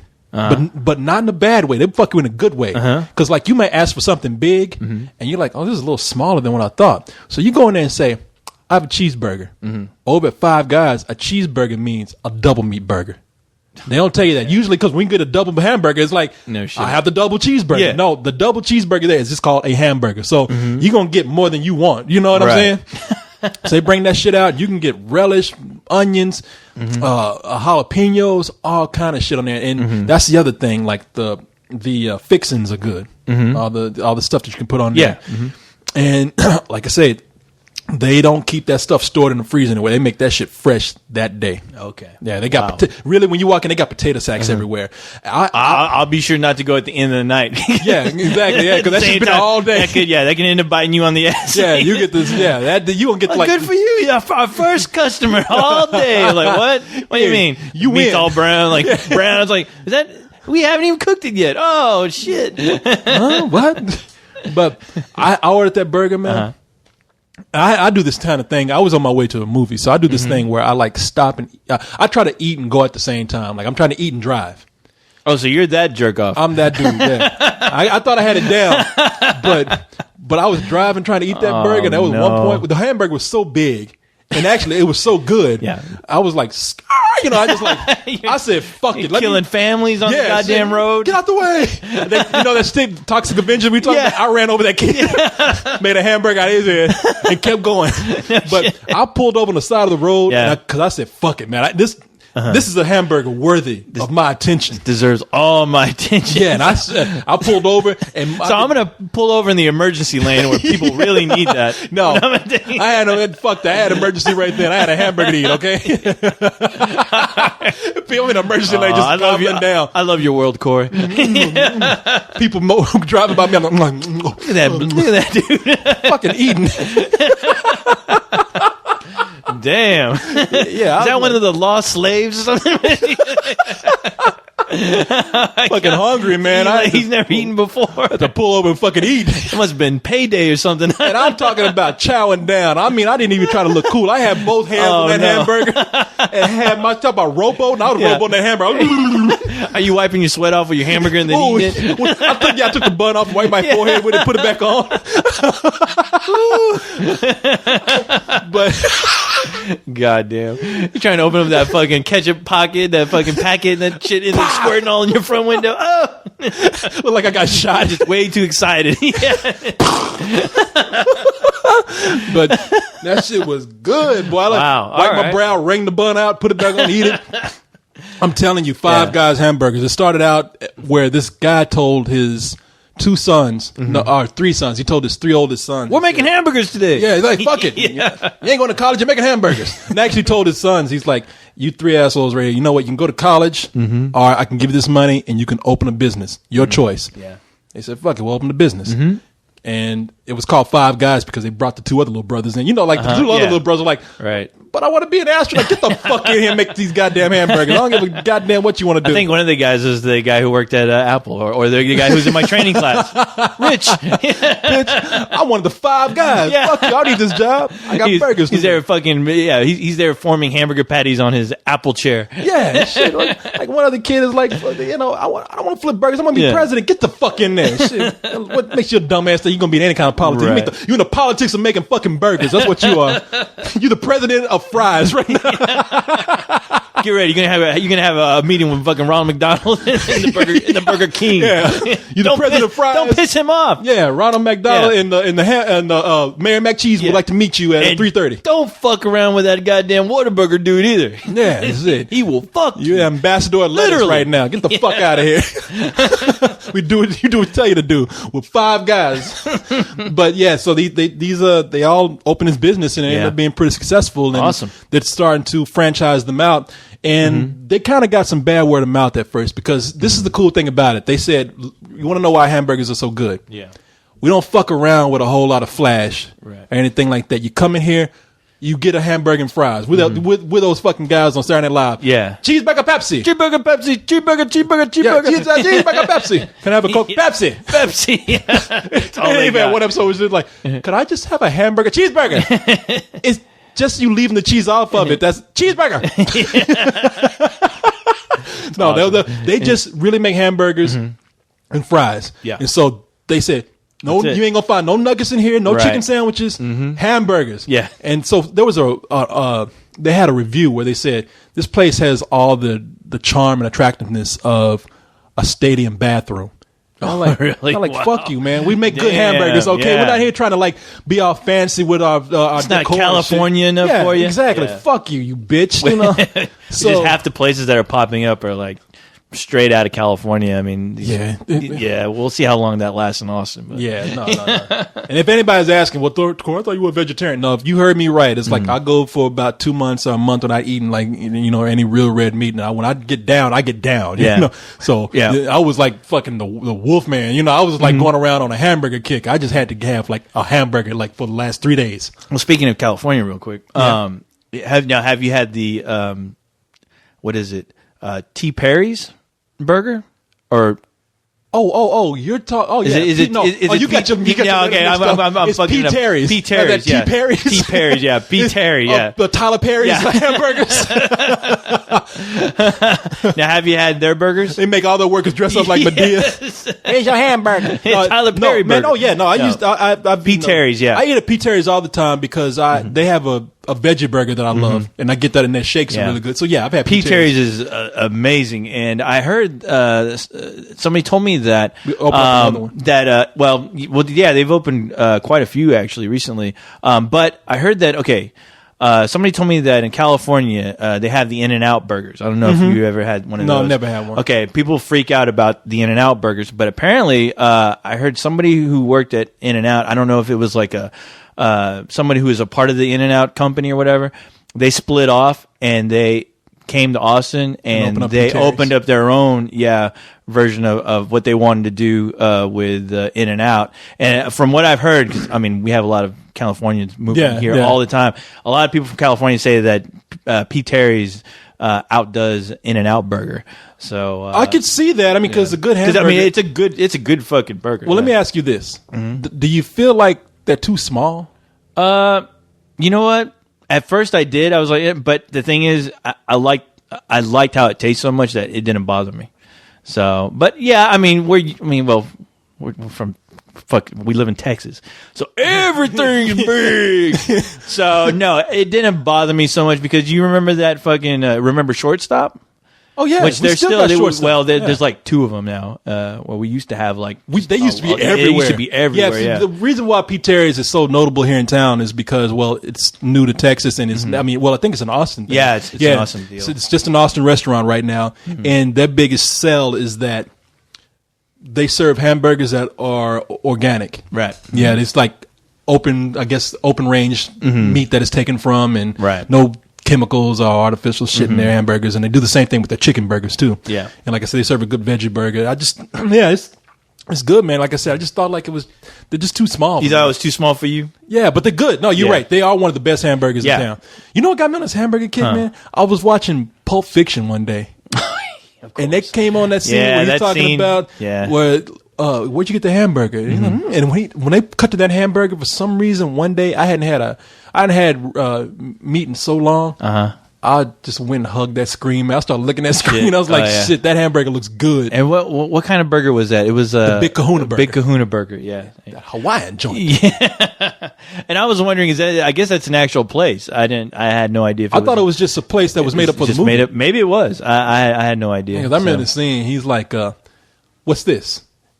Oh no! He said, "What?" He said, "Look like we caught you boys at breakfast. We didn't mean to bother you. What do you have?" And he's like, and they had that guy. I forgot his name. He's like, hamburgers, hamburgers, the cornerstone of any nutritious breakfast. What kind? And he's like, cheeseburgers. No, I mean, where'd you get them? Jack in the Box, Wendy's, McDonald's. Big Kahuna burger. Big Kahuna burger. That's that Hawaiian burger joint, isn't it? I hope everyone here is enjoying Corey Coleman Theater a reenactment of Pulp Fiction. I got my Jericho wig on now and everything. I was like, man, this is gonna be a long. The show's gonna be over. We ain't getting out of here. I was like, go for it, Corey. By the end of the night, I'm like, get my bad motherfucker out of that bag. I've done the whole movie. You was up there sleeping. Of course, still going. Shut up, fat man. It's none of your goddamn business. You need to take that on the road, Corey. Like right now. Yeah, get the fuck out of here with that. Yeah. But nah, man, you're right. No, that burger looked good in that film. And it was half eaten. It still looked movie good. food always looks good. I know. They always make that shit look damn good. It. Goddamn special effects. Let me tell you, man, I was in San Diego, and I was hanging out with Clint. You remember Clint? Mm-hmm. Oh, yeah. Man, we went by Jack in the Box, and this is again one of those cases where I didn't have, like, I haven't had a hamburger or any kind of meat in a long time. And we went in, I was like, man, I'm starving. Just staring by Jack in the Box. They showed this hamburger that was, I forgot what it was called, but it was like some double-decker hamburger, their version of the Big Mac at Jack in the Box. And that shit in the picture was all neat. The cheese was just melted just right. Picture perfect. Oh, the buns were just formed just perfectly. And I got that shit. That shit looked like it was run over by a steamroller. That shit was all flipped. It was like all flicked it, and the bun was half off. And the cheese was all, and the sauce, it came with this sauce. And on this, and on those pictures, they make that sauce looks like it's not exactly overflowing over the side. It's just squared on the side, just right. Just on the verge of coming out the side. My shit was all over the bag, all over the wrapper. I was like, and the shit was smaller than it was in the picture. I was like, oh, fuck this, man. Yeah. You want to hear a story as far as a movie? What's that? A movie burger disaster. What's that? Okay. I went and saw, when I saw Harold and Kumar go to White Castle, that shit just made me crave White Castle, like you wouldn't believe. I'm like, oh, but you got to get White Castle from like the store right here. Well, that's the catch. The thing is, in Texas, at least in Austin, there are no White Castles anywhere to be found. And the thing is, like, fuck, I know I've seen these burgers somewhere. The grocery store. And I was like, it's not to the Cohosmobile. Not fresh yet. So I jumped my ass in there, go get those fucking burgers, and then take them home. I was like, oh damn, I guess I might have to nuke these bad boys. Put them in the microwave. I put 2 burgers in, because I think they come in like packs of 2, I think. Yeah. I put 2 burgers in, and I was like, all right, we'll see how this thing goes. I leave, I come back, and the microwave, I guess I set the microwave too high, and that shit was fucking burnt. So I'm like, well, plenty more where that came from. And I was like, you had a whole box of them. Yeah. So I go in, I put in another box, I put in another round of burgers in the microwave, set that shit, right? And I'm like, all right, the thing is, it goes to the right temperature. It clicks on. I'm like, all right, it stops. And I'm like, I'm gonna let it hang out in there and let them cool for a bit. I fucking go in. I fucking about to like munch down on one. Fucking meat's like still frozen. The bun is cold. I mean, the bun is hot. The meat's frozen. I'm like, hey, let me ask you something. Was the bun chewy? Yes. Yeah. And there was one side of the bun that was, I guess it got a little too much heat. So that shit was like chewing down on a cracker. You just crunch. Like, what the was it? What is this? Cheetos? What the hell? Those fucking that is a skill, trying to heat up a White Castle burger, because you can never get it all at the same temperature. You need to be a fucking burger ninja to do that shit. Or you got to be some sort of technician and learn how to you got to rewire your microwave to cook a fucking nasty ass microwave hamburger. I mean, you really have to there's a skill to it. No, it is. It is. It's you can never get it all right. And I've failed at every attempt. Shit, you might as well just put that shit out in the sun and let it heat. I mean, it's you might take a risk of getting sick, but at least my shit will be all one temperature. Yeah. That's when I had to call Cyrus over. Work his magic. And then he just ate that shit. I don't see nothing wrong with it. Hey, wait a minute. Yeah, what? Sorry. Sorry, Coz. I fucked up too. He walked away. Yeah, shit, he ate that shit frozen. But I don't get it. What's I only wrong? See 4 burgers in the trash. Well, hell, that was a package of 12. I had 12 burgers. And why do I see 50 hamburgers in front of you right now? But why is there mustard on the floor? But yeah, man, I recommend you go to these places and try them, man. Five Guys is the ultimate, man. That is a really good fucking burger. That sounds pretty good. Yeah, it kind of reminded me of that place. Remember when we had to drive on East 11th to get to the studio when we were doing The Real Deal? And there was that one time you and I went to that one fucking soul food place. It was a soul food place, but it was a fucking shack. I mean, it was a shack on the corner of the street. Yeah. I mean, there's that shit was held up by some rotted boards, a piece of tin with one room. Yeah, had a tinfoil on the roof, and we looked in there. It was like an old black lady. It was weird because it looked like somebody had transported an old, like somebody's old kitchen with the old ass like with the old ass stove. Yeah. That you had to light the pilot like a light kettle stove. to kick it over. Yeah. Yeah. And this lady had like a big old black skillet. I think I ordered a burger. You ordered a hamburger. It was a hamburger, yeah. And I see that lady get out that meat, start fucking forming it with her hands, and she didn't wash her hands or nothing. No, you know she pulled what, out the bread. There's like some bread, and I was like, oh, I guess I ain't getting no buns. No, Mrs. Baird's. I'm telling you, that's real home cooking. That's soul food. Oh, yeah. That's like soul food that your black mom makes, you know? And I was fucking scared, worried. I'm like, oh, God. You ate that shit, what did Corey do? Well, why did Corey bring me here? Man. But I tell you what, when I had it, delicious. Oh, that shit was, I know. You chowed down on that shit. Delicious. And let me tell you something. I think she could take out the Whataburger, dude. She's Oh, she could. With that fucking iron skillet she had. Yeah. Shit, motherfucker. You've been out. And I loved how she called me baby the whole time. Oh, baby, you want a burger, baby? What you want? Yeah. Oh, come on, baby. Well, here's what you did, though. You ordered that burger, and then you saw her walk over to this huge silver vat. It was like a big cauldron. Yeah. Nothing but raw hamburger meat there. And that shit was just sitting out there. And you don't know how long, you don't know. There were flies buzzing around and everything. And you could tell because she was back there. That kitchen was hot. Oh, yeah. You knew she was sweating in that shit. I mean, it was just like, I'm talking about that sweat that comes down your forehead and dangles at the end of your nose for a little bit. I thought she used actual iodized. That shit, there was nothing healthy about that place. When I say healthy, there was like every health code violation that could be made was there. Yeah. I think there was a rat who was helping her cook that shit. That shit was. What's his name? Was that Ratso from the Muppet Show? Is that Ratso? Like, that shit was the real rat tattoo. You know, with the chef hat on. With the chef hat, yeah, he was back there helping her cook, fucking singing song. Ding ding ding. She's like making salt. Hamburgers. That's that rap for salt. She's like salt, pepper. Sweat. That sweat. Right, because they shake some sweat off on there. But no, when she reached into that vat of meat, she didn't even put on a glove or anything. She just reached in there. You're like, I want a hamburger. No. Scoop. And it took like, I don't know, it was a regular hamburger. I mean, like you said, it didn't even have hamburger buns. Right, no. But it took us fucking 30 minutes to get that shit. I know. We were late to our own show. Waiting for that shit. It's like, God damn, man. We came here to say, like, sorry, people, it took us so long. We're late. Sorry. We were ordering hamburgers. And believe me, we ordered these hamburgers an hour ago. Yeah, shit. There was a place where there was, just real quick before we move on, there was a place that was like that. Speaking of the Access show, do you remember that guy? He was a Mexican dude, but he looked like he was Indian.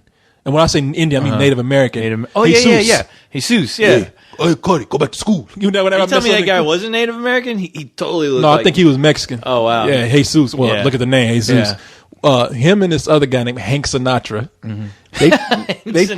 You met him, and Hank's a real cool guy. They tried to open up a hamburger joint on Airport Drive. Yeah. And so they told me to come by there. So I went over there, and at the time, I don't know, I was so embarrassed because I took this girl I just met.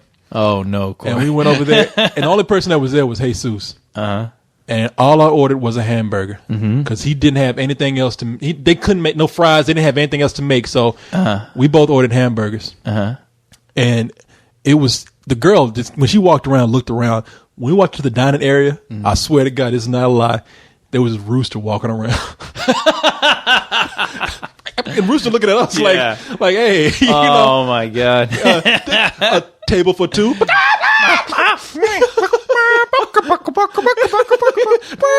It's just playing Turkey in the Straw.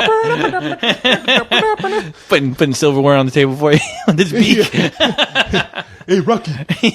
Table for two. Table for two. Right this way. That rooster was walking around on tables, and you know when animals run around, they kind of shit and everything. Of course. So she looked at me and she's like, I don't think I want anything. I said, well, this is a friend of mine. Let me go ahead and just get my hamburger, and we'll leave.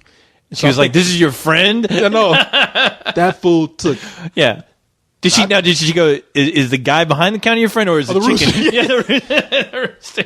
Both of them. Yeah. Hey, you can talk out loud to me. I'm amongst friends. I don't discriminate. Is there a problem? I'm friends with everyone. I'm waiting. But man, that fucking okay. So I said it was a hamburger, no cheese, anything, no fries, and no drink, water, please.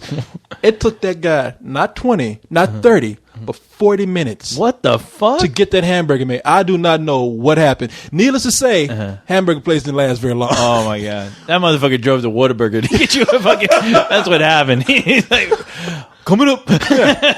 Oh shit. Whataburger guy waiting on him. Hey, Seuss, you in trouble again?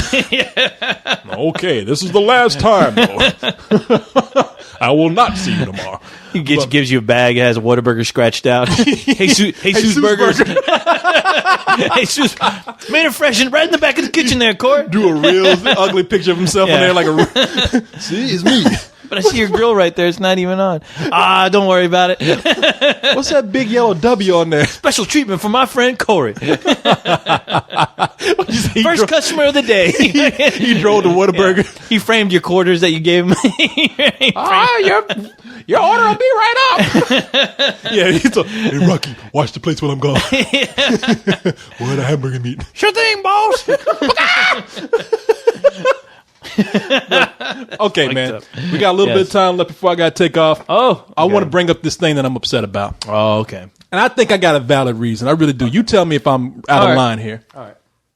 It just opened up a bunch of things that I've heard and been confirmed on. Okay. Let's see. I got to find the picture. I can't even find the fucking picture. There. Okay. Now, you've heard of this movie, Couples Retreat. Okay. Yeah. Okay. You've probably seen the poster. Look at that poster right there. Mm-hmm. Anything weird about it?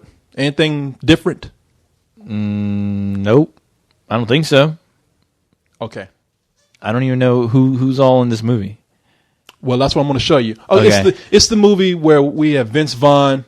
That movie no one saw. No, a lot of people saw. Oh, did movie they? Was a hit. Yeah. It was a hit? Yeah. I thought that movie just came and went. No, movie stayed in the top 5 for about 2 or 3 weeks, 3 or 4 weeks. Yes, I wasn't paying attention to the top 5. But Jon Favreau's in it. Yeah. Well, I was turned away because Chris O'Donnell. I was turned away because they said it was it was very straight laced family comedy. Almost. No, it's not a family comedy either. Oh, it's really? Just, it's just one of those mainstream comedies. Okay. All right. So you see. One more time. You see that picture right there? Mm-hmm. So it's called Couples Retreat. We see Vince Vaughn with this girl, and I forgot who the people are. That looks like Jon Favreau. It's director of Iron Man. Yes. Okay. So it's called Couples Retreat. Mm-hmm. Vince Vaughn is with his girl. Jon Favreau is with his girl. Chris O'Donnell is with his girl. Mm-hmm. Okay. Now let's look at what the poster originally looked like. Mm-hmm. Let's see. Notice anything different? What was missing in the one you saw? Let me see here. Oh, hold on. I got to get close. Okay.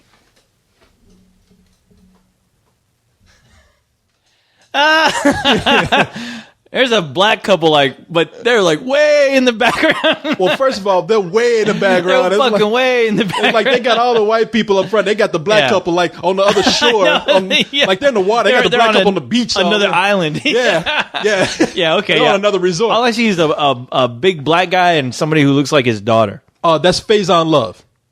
Faison Love. I don't know who that is. Okay, now here's the thing. I know that what you have here is that this is the overseas poster that you're looking at right now with the black couple taken out of it. Faison Love, you've seen him before. He's a character actor, and granted, he's not as big as the other people in the movie. There's been this discussion about the international racism. I mean, everybody was talking about Obama and it's great that you got a black president, or this changing the world. But there is still this international racism that's about. I mean, look, like nobody knows, but a lot of people want to deny in this post-Obama age. Everybody's trying to say, the world's more united. And this is an example of, there was a lot of outrage about this. They said, okay, you're taking this overseas and you took the black couple off so you can condense this. It's like, well, who took, Universal released the movie and they took it out. And they took the black couple out. But that's Universal's marketing campaign. They did it, right? Yes. Now, was it the U.S. version of Universal, or was it the foreign market? No, version? Universal, it's their movie. They're shipping it out. So they're the ones that took it out. They even said, they're the ones that even said, yeah, we took it out. A lot of movies with black people in them have a tendency not to do well overseas, as well overseas. So we took the black couple out And everybody's kind of like, oh, okay. Well, we understand your business sense right here, but that's still shitty. Right. And, but I wouldn't blame that on a foreign, on I guess anyone overseas. Well, no, well, look, because they didn't do it. No, it's equal blame to go about. I mean, first of all, Universal does get the blame for it. And they even said, okay, they're the ones who did it. Yeah, they're the ones who did it, and that's a shitty move on their part. Yeah. So there's been a lot of this going about, and a lot of people like to say, if you don't experience it, a lot of people like to say, oh, you're complaining again. Oh, what's the big deal? And it's like, fuck off, man. When I did an interview with Tyrese was even saying, you know what, it's hard sometimes, even when people think that you're a famous black actor, you feel like you're still kind of being treated like a second-class citizen, because they will do press junkets overseas. They will fly everybody over there, and then they'll tell somebody like me, they'll say, you're not needed on this. You go ahead and stay home. Oh, really? Yeah. Wow. And there is this international racism that's out there. Now, would you call it international only because the studio is telling them? Because it sounds like it's all the studio. No, because I tell you why I said this. I mean, I think this one was particularly sent to what's going to be for China. And I just got through hearing a story about a biracial girl in China, and all these people were just coming down on her. They thought it was an outrage that her skin was darker and that her mother had pretty much had sex with the African American guy. Okay. And she got all this hate mail over the internet. Oh, really? Because what happened was she became. I wish I could find the story, because people are gonna. This is the point where you're gonna find lies. Yeah, people are gonna say you're lying, or you can't get your story straight. It was on the radio, and I should look it up. I wasn't prepared to bring up the example in lieu of this, but she was a spokesperson for something, or she was featured for some kind of contest, and when people found out what her nationality or I guess what her background was, I mean, they people gave her a hard time about it, to the point she said, I wish I had never been involved with that. Wow. And she was still like, you know what? And that's why she was saying, I'm looking forward to Obama's visit to China, because somebody really needs to address this underlying racism that's kind of rampant in this country that nobody wants to face up to. Right. And this is coming off of just talking about the Gangaru girls and over in Japan, right, and the blackface thing going on over in Australia. It's just like there's this. We happen to be lucky enough to be a very multicultural country right now. I mean, we're at this point where we're the most multicultural, interracial, country in the world, and it's just now we're becoming such a integrated world now, thanks to the internet and travel and whatnot, that we're beginning to see other cultures for their good parts and their underlying bad parts. There's a strong, I think I forgot what it was called. There's a strong party in the UK, which they have a very strong voice in government. And one of the things is that now Nick Hodges could help me out with this, because he told me it's like they are the party that at one point spoke for skinheads and were very anti-immigration and just like very violent towards anybody who was not. I mean, anyone who was black. Well, anyone who was like not white, but not even just white. I mean, who was just not a certain class of white. Like if you didn't have your heritage there, if you weren't really. Your British, roots weren't British, and you don't need to be here. But of course, a lot of that is a lot of that hatred is projected onto people who are of non-white color, of course. So it's just but that's a bitch move on Universal's part, man. I mean, they should know that somebody would be upset about that. Honestly, I mean, I don't know if I can, because I don't know the full story. I don't know who's involved in doing what. Besides Universal, it seems to be the main culprit as far as doing something like that. But hey, people need. I mean, maybe we need something like this to happen to address it, because I would never know. Well, that's the thing. We never know, and people they don't know. So when you make these arguments, people like to say, "Well, this happened, this happened." It's like, things are progressively getting better, but there is this worldwide. Black people are still kind of seen as second-class citizens, and to me, of course, that's going to piss me off, because I'm not a fucking second-class citizen to anybody. Well, nobody is. Nobody should be black. Regardless. Nobody should be. But sometimes you're looked upon that way. You're just looked upon as inferior, or even if you're admired, you're looked upon in this freakish kind of way. And it's just. I mean, it's just one of those things. I mean, it's one of those things. But people.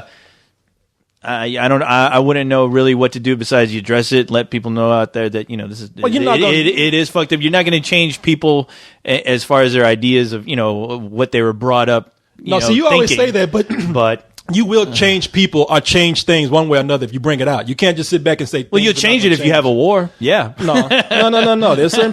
No. I mean, I don't know, man. I can't share you. And I don't want to get into another serious discussion, but I just can't share this hopeless feeling, the attitude that you have. Like, well, can't change this. What are you going to do to people? Well, not so much you can't change, but I mean, there's people who are going to recognize it for what it is. But there are a lot of older people that are just stuck in their fucking ways. I mean, and that's no excuse. And they think, there's no excuse. But you know what? That they're going to be that way till the day they die. And I don't, it's like what? Not all of them are going to be that way to the day they die. Some people will change, and I'm not. Well, I'm not one to sit back. Show me one of those people, and you read stories all the time about people who like change, like Southerners who always said, "I grew up with this kind of attitude, and I realized it was wrong later on in my life." I mean, you can't just sit by and quietly let this kind of shit happen. I mean, there's just no way. Well, nobody's going to let it happen. Yeah, well, I'm just saying, let it happen. They're just, and that's the thing. I mean, somebody will probably get chewed out because of that.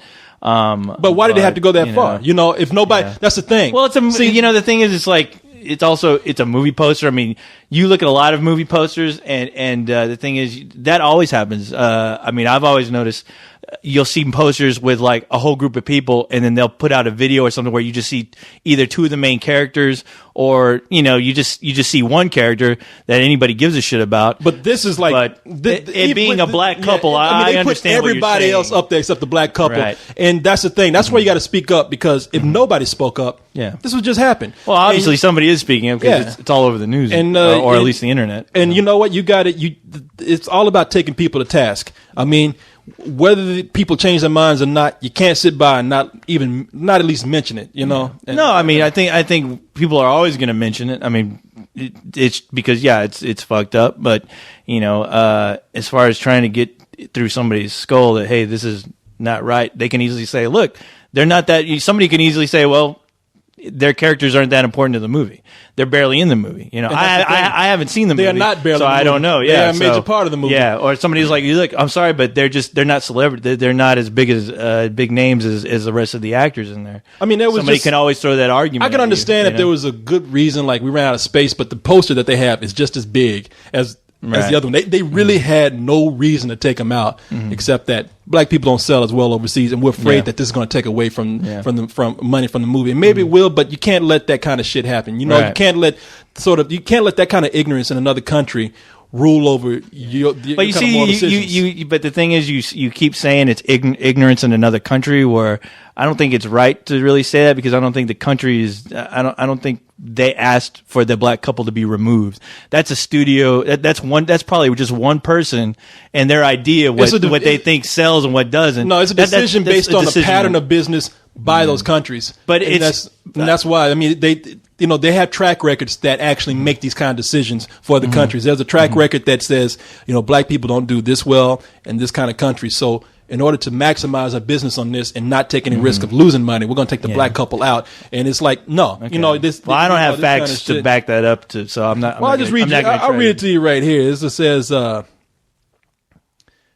it even says in the story, look real quick. It says, marketers of the Vince Vaughn comedy, which stars 4 couples in a tropical paradise, remove black actors Faison Love and Collie Hawk from the promotional poster in the United Kingdom. Used in the United Kingdom after the U.S. version used all 4 couples. In response to outrage over the move, a Universal spokesperson said the altered poster aimed to simplify the poster to actors who are most recognizable in international markets. They split it up, the story, for pictures. That's why I had a hard time getting there. Okay. While Love and Hawk aren't generally as well known as the film's other 6 stars, it's still a questionable motive, and that's the story saying this. Right. As noted in a 2007 New York Times article, American films with black stars typically struggle in the overseas market. According to the article, Will Smith, the undisputed king of the American box office, ranks no better than 12th when it comes to ticket sales internationally. Simply put, said industry watcher James Ulmer, the international marketplace is still fairly racist. That's the story. That's what they're claiming. And then where I messed up, this poster's going to the UK, so it's not even like a market like China. It's the UK, which over there they're telling me how fucking progressive they are. And like I said, it's not, it wasn't the UK's decision to take them out. It was the studio's but like I said, decision. The article said itself, the international market is still fairly racist, and there's a track record that makes these kind of influences these kind of business decisions. I'm just saying, look, I don't care if people get mad when I bring this stuff up or not. It affects me, and I just say this shit for homosexuals and women all the time too. I just don't like being treated unfair. I don't like when any kind of people are treated unfair, and I like to bring this shit out when people think that, we're in such an enlightened era right now. No, it's still a fucking very racist, sexist, and homophobic world that we live in. And, well, I think people know that. No, people don't know that. That's the problem. People don't know that. People think. I think anybody with half a brain that can read a newspaper would tell you different. You like to give people benefit of the doubt. People do not know this. They don't. There's people who, if they knew better, we wouldn't have that. But you know what? But you're lumping everyone together as far as a decision a studio made, and that doesn't make any sense to me. That's a studio making that decision. But I just gave you. But that's a studio. Well, I just gave you other examples in the world that are happening where there's other things that had happened internationally where we see these kind of trends. I brought Japan, Australia, and China. So I mean, there's things that are happening all around the world. Not to say that. Well, the thing is, but you're talking about this specific thing right here that we're talking about. You're basically telling me that the countries don't want that, and so the thing is like, I don't think a lot of those people decide on what they want. It's studios making the decisions for them. The studios aren't speaking for them. I think it's the studios are making. The studios are solely responsible for something like this because they didn't have to fucking take them out. They could have easily just said, we're going to send this over to you. We're going to, we're going to take the initiative here. And we're going to enlighten people as far as there is a black culture here in the States, and it's represented in our movies, and we're going to show you this, and we're going to have our movie posters with this couple because we're going to change your minds as far as we're not taking anyone out. The studio can easily do that. The studio could have easily kept them in, shipped it over there, and said, hey, if you have a problem with this, sorry, deal with it. It's a fucking movie poster. But they didn't, and that's what I'm saying. But that's the sole responsibility of whoever made the decision to do that. Whoever gave the okay to say, you know what, take those fucking people out, and because that doesn't sell over there or whatever, that should fall on that sole person making that decision. Well, like I said, it's equal blame because people have actually made that decision with their dollars on how black people are viewed in that country, and that's why they did that decision. Like I said, the quote right there. Right. International market still fairly racist. Yeah. People do, they have these weird ideas when they see black people on a poster, apparently, and that's why these decisions are influenced by people who spend money to see these films. But I like to think that it's a very small minority of people making decisions, and for some reason, it doesn't make too much sense to me that to lump everyone in as far as like everyone's responsible as to why black people aren't being portrayed on movie posters over there. I think it's a very small minority of people who are in charge of doing marketing as far as that stuff is concerned, as far as that poster. So I don't think everyone should be scrutinized because of the decisions of one stupid company that doesn't know any better. No, everybody needs to be scrutinized because there's shit going on in the world where everybody's doing this kind of thing, and everybody needs to be held to task on this. Even black people need to. But even people like the working class person over there is not paying attention to movie posters and honestly, who really gives a shit about what's on a movie poster? I don't. I mean, you showing me that? Am I offended? No, because number one, I don't really give a fuck about that movie. I don't care about those actors to begin with. They could have cut out all those people. I wouldn't have cared. They could have just left one actor on that poster. I'm like, whatever. I mean, it's not going to really call to my attention unless somebody says, look, here's a poster. This is a race issue now because there are two actors that nobody's familiar with. I'm not familiar with them. They were taking out, and we're going to say it's a race issue. It could easily, I could make the argument, like I said earlier, maybe it's because they're just not well known. I mean, and they might as well be, I wouldn't feel that just way. Like they just started. I mean, do they really deserve to be on a movie poster if they haven't really broken out yet? I mean, they are on a movie. There's even though they're in the movie, there are a lot of people who are. There's a couple actors in there who are in a lot of movies that don't get on the poster. But old people don't get on fucking movie posters. it's fucking Indiana Jones does, but Well, you know, 'cause that's he's a star. That's what you going by what you would do. You know, you're thinking like, I'll look at that poster and I wouldn't think that. Right. And that's because, well, I don't know, you've been taught right, you're smarter. I just don't know. think about but that, yeah. You don't think about it, but because you don't think about it doesn't mean other people don't think about it. I mean, they still have studies where they actually show people images, and if people don't show it on the outside, subconsciously they're looking at something and being like, you know, I don't know if I want to see this because I don't know, this might be a black movie or something. I mean, it's a lot of shit out there, like, you know, it's beyond our world. Right. You know, just because we don't hang out with these people, just because we don't know about all this all the time, doesn't mean that it doesn't happen. It doesn't mean that it doesn't happen on a wide scale. Right. It doesn't mean that it shouldn't be addressed. I mean, I think it should be addressed. I mean, obviously people are addressing it because it's making news. Yeah, and like I said, I mean, I'm happy that people are, you know, like, this is the kind of shit. I mean, it could have easily gone on the radar. Nobody would have cared, and you know the problems would still be out there. But somebody's making an effort to say, "Hey, you know, this is fucked up." And yeah, I mean, I'm glad that something like that gets, you know, pointed out. I mean, I know, like these kind of things we don't like to talk about them because we like to have fun. You know, we don't like to sit around and get serious all the time. The thing is that.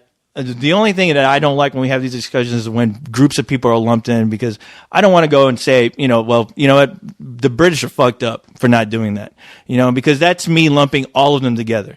And we know plenty of British people that just don't think that way. So I don't want to lump them in together, you know, as far as accusing somebody, accusing a country for allowing this to happen because they want it to happen, because people you know who they are. I mean, you know, I mean, when we went over there, and you can say the same argument over here. I mean, we don't give a fuck about British films. I mean, do we? Yeah, we do. don't. Oh, I don't think we do. There's a lot of British films out there that aren't playing here in the States, you know, and the ones that do are breakout films, but they're only like a few a year. I mean, do we get a lot of Japanese films played here all the time?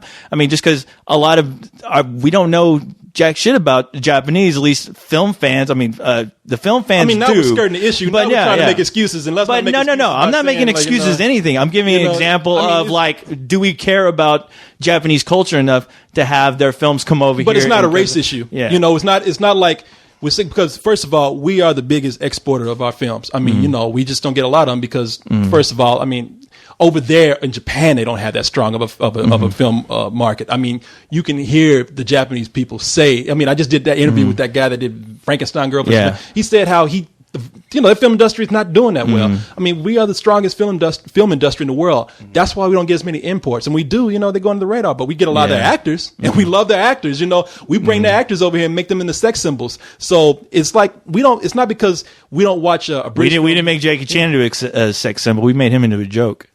Well, because he's not white. That's why. Yes, you know what I'm saying. I mean, a lot of the white actors who come over here, they're going to actually turn. They're most likely going to be Jackie the stars. Chan's a great example of bringing somebody over here who's known for his Hong Kong films. But what do? We make him a comedian. And I don't think that's cool. No. Let's be fair. Jackie Chan made himself a comedian too. Jackie Chan is a comedic, acrobatic kung fu star. He's not. He is, but he's not doing the types of films that we appreciate him for over here at all. But that's him making those movies. We don't have anything to do with that. Well, he complains about making those movies, though. He complains about the scripts he gets. I mean, that's why he's like, I don't want to make films over here in America because I just don't think they're very good. You know, I try to find something because, you know, he's over here, he's trying to work. You know, he's trying to work and he's trying to find something that he doesn't know what American audiences want from him. So I think he tries to do these movies that he thinks, well, Americans like these kind of films. I'll see if I can do it. But after a while, you know, it just broke him. I mean, I've read an interview where he's like, I don't want to be fucking hanging out doing these types of films anymore because they're jokes. Well, I mean, that's not even a race and he blames himself for doing that. That's not a race thing either. First of all, you don't think making a Chinese guy or being like the butt of a joke, like you don't think because he like the Rush Hour films, which I refuse to watch because I think they're fucking ridiculous, and I think they are. Those Rush Hour movies are racist. And yes, I tell you what, they made a joke that in a Rush Hour movie that they got away with. I don't know how they got away with it. They were talking about. No, we're not talking about him coming over here and working and him just doing movies where it's a racist decision to make bad movies with him because they do that with everybody. But they have made some racist movies with him. Like I said, you know, he's not a white actor. He does get kind of made fun of. I mean, there was a movie where they call somebody, you know, I've been looking for your sweet and sour chicken ass. I tell you what, that been a black person. He said, I've been looking for your chitlin smelling ass. Oh, yeah. Everybody would have been in an uproar. Right. And I told High about that. I was like, yeah, I think that's wrong. But, you know, and for High's, you know, in High's case too,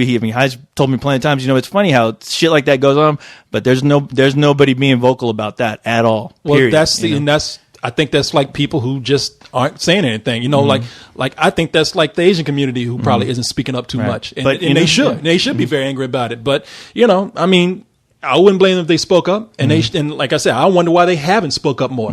They just don't, and they should. And but as far as people bringing movies over here or working within the Hollywood system, there's a lot of people come over here and complain about things being dumbed down. I mean, sometimes it ends up being like racially offensive, and sometimes it's just Hollywood just taking them and just making dumb movies. Oh, yeah. That guy who's making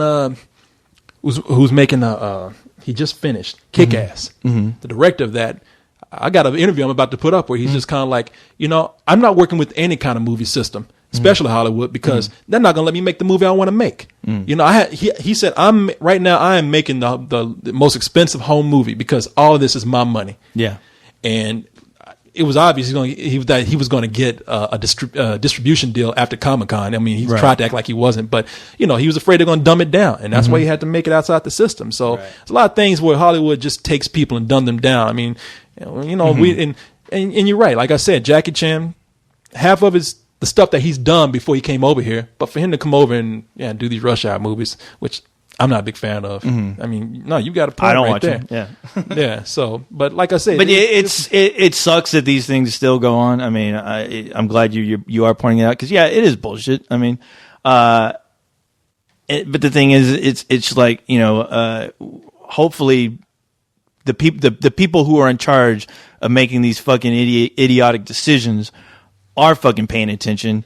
And, you know, and they're reading all the negative feedback as far as, you know, no, you know, that's fucked up what you guys did. You need to change your fucking policy. You know, you need to change it. You need to change it quick. Well, it's not just the people who are making decisions. We're all held accountable in one way or another. I mean, when these things happen, we need to speak up. When people are spending their money, they need to get over themselves and quit, you know, get whatever images they have of black people or any other race out there.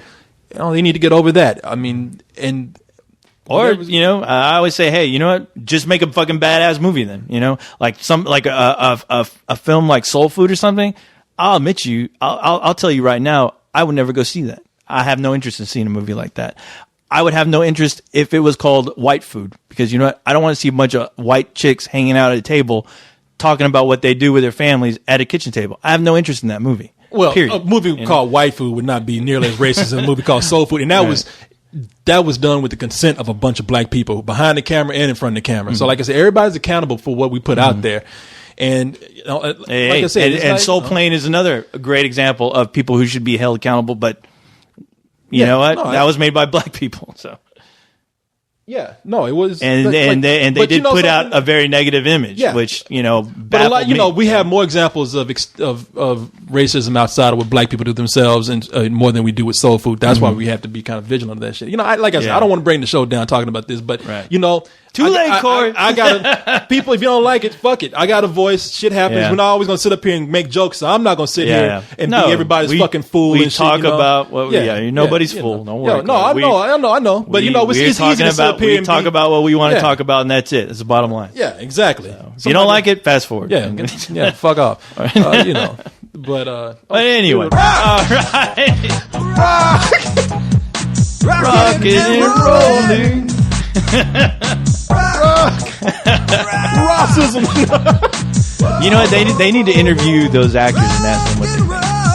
I'd be interested as far as what they thought about the whole movie poster. They should. That's actually, you know, when you think about shit like that going on, I'm always like, how come? You know, it's like everyone else is making an uproar, but why aren't the people involved having an uproar about it? Shit. I'm sorry. What the fuck? I'm sorry. I'm trying to get to the email and Roland Emmerich's coming. Yeah, well, like I said, why aren't the people involved making an uproar about what's going on?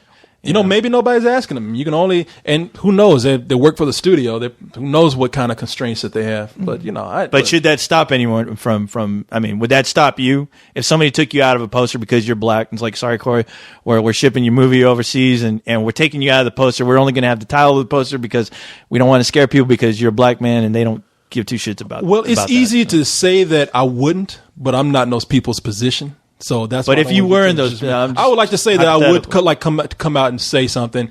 And I haven't read any more articles. Maybe they have. I don't know. But like I said, a lot of things are easier said than done. I mean, I don't know. I would like to say that I would, but who knows if I was put in that same situation, what I would do.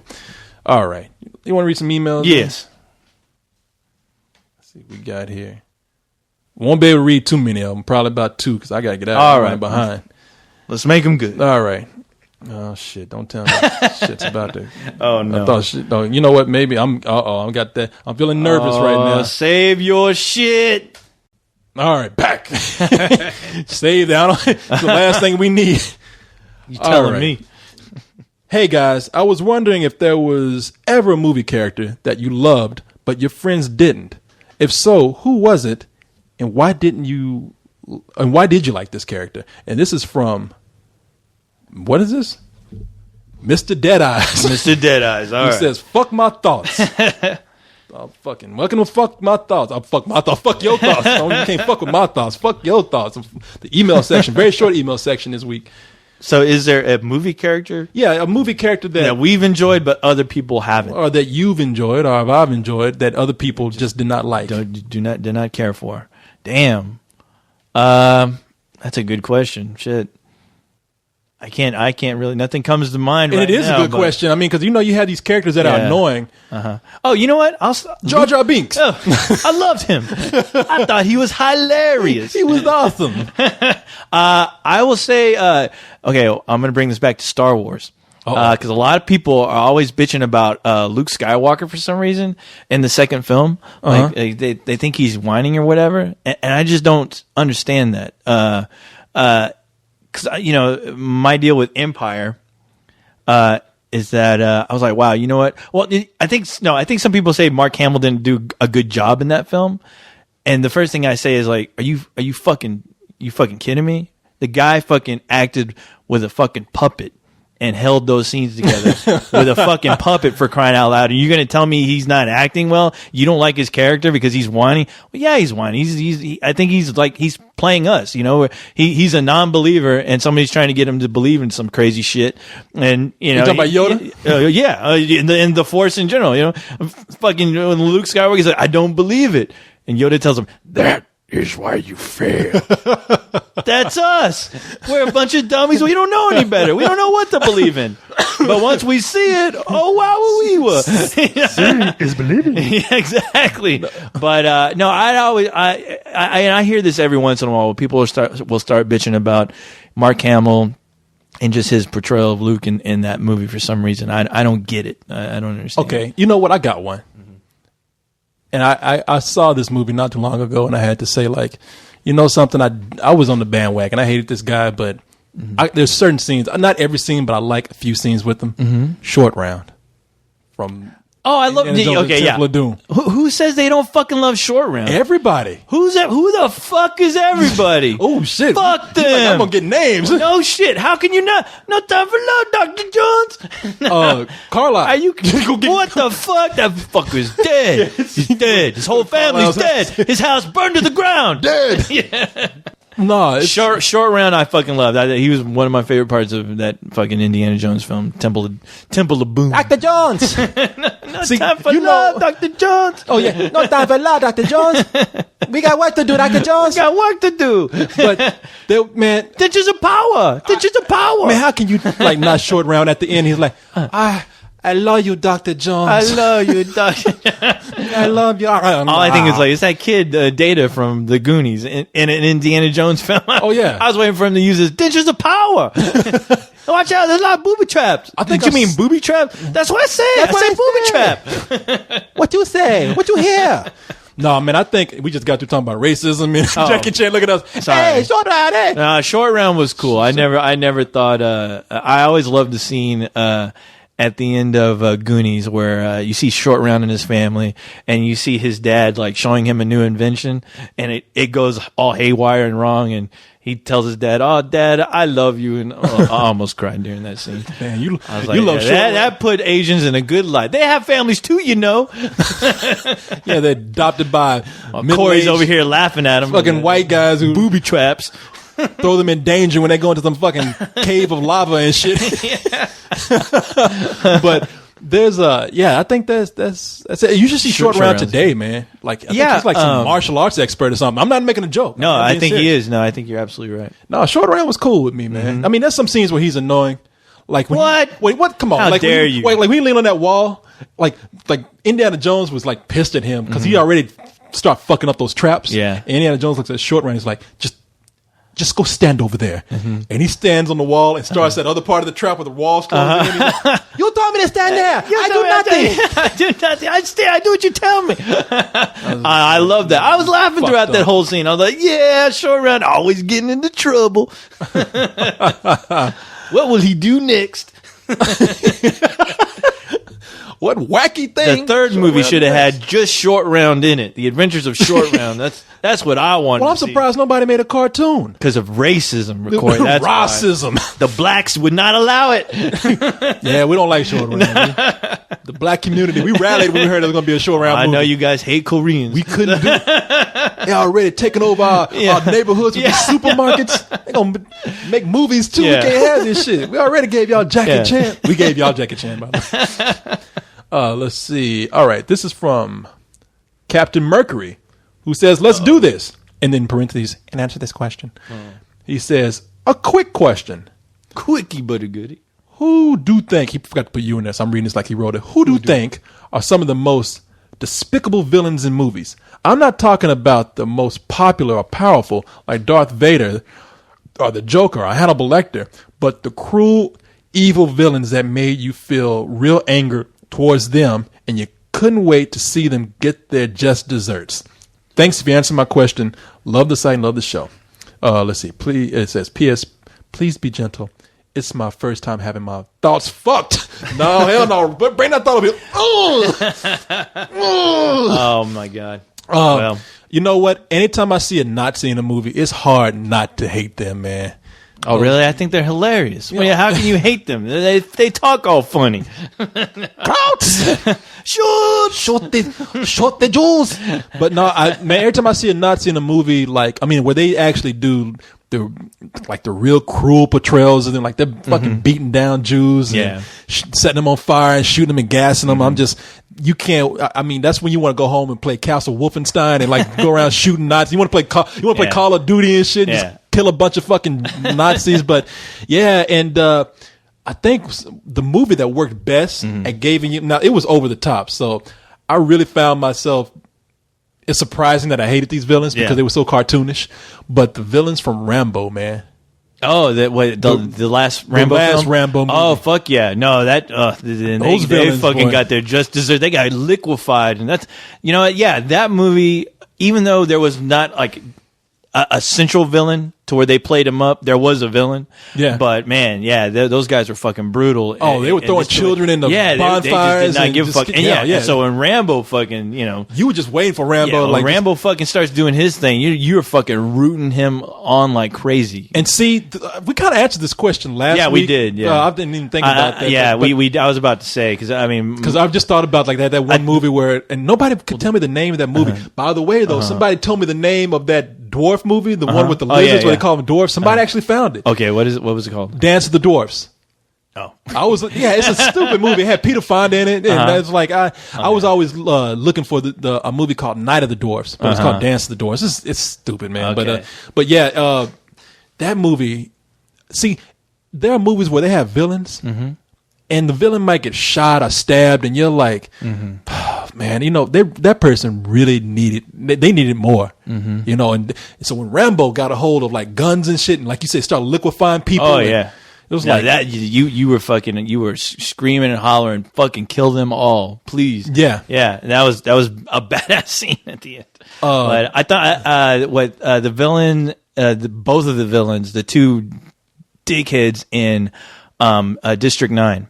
The black what was the leader of the gang, the leader of the gang in that shanty town, that fucking guy, and the military guy, the one the dickhead soldier, like that South American soldier, the white South American guy, both those guys. You really want to see those assholes. And when they went, you were like, oh fuck yeah. See, that's the other thing, man. That fucking both those guys, I don't think they got it as bad as they should have. Oh really? I thought they did. I mean, No, I want like especially that fucking can to the head. Well, I'm not going to spoil it for anybody.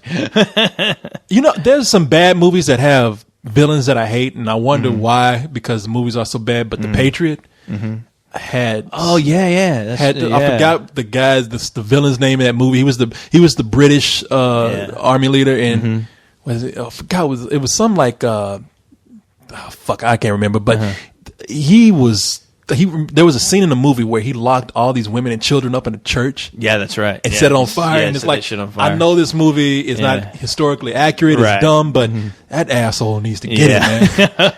And when you see fucking Mel Gibson going fucking apeshit Rambo. But see, that's another movie where I won't spoil what happened. You know the guy's going to get it. Yeah. And you see Mel Gibson just going crazy on people. Oh, yeah. But when it came to this guy, that guy didn't get he didn't get as good as he should have. No. You know, when you got a good villain, they need to you need to see them getting like grinded by a machine or something slowly. I mean, fingernails getting pulled out. Oh yeah, all that shit, man. You want to see them getting tortured, man. Lemon juice special.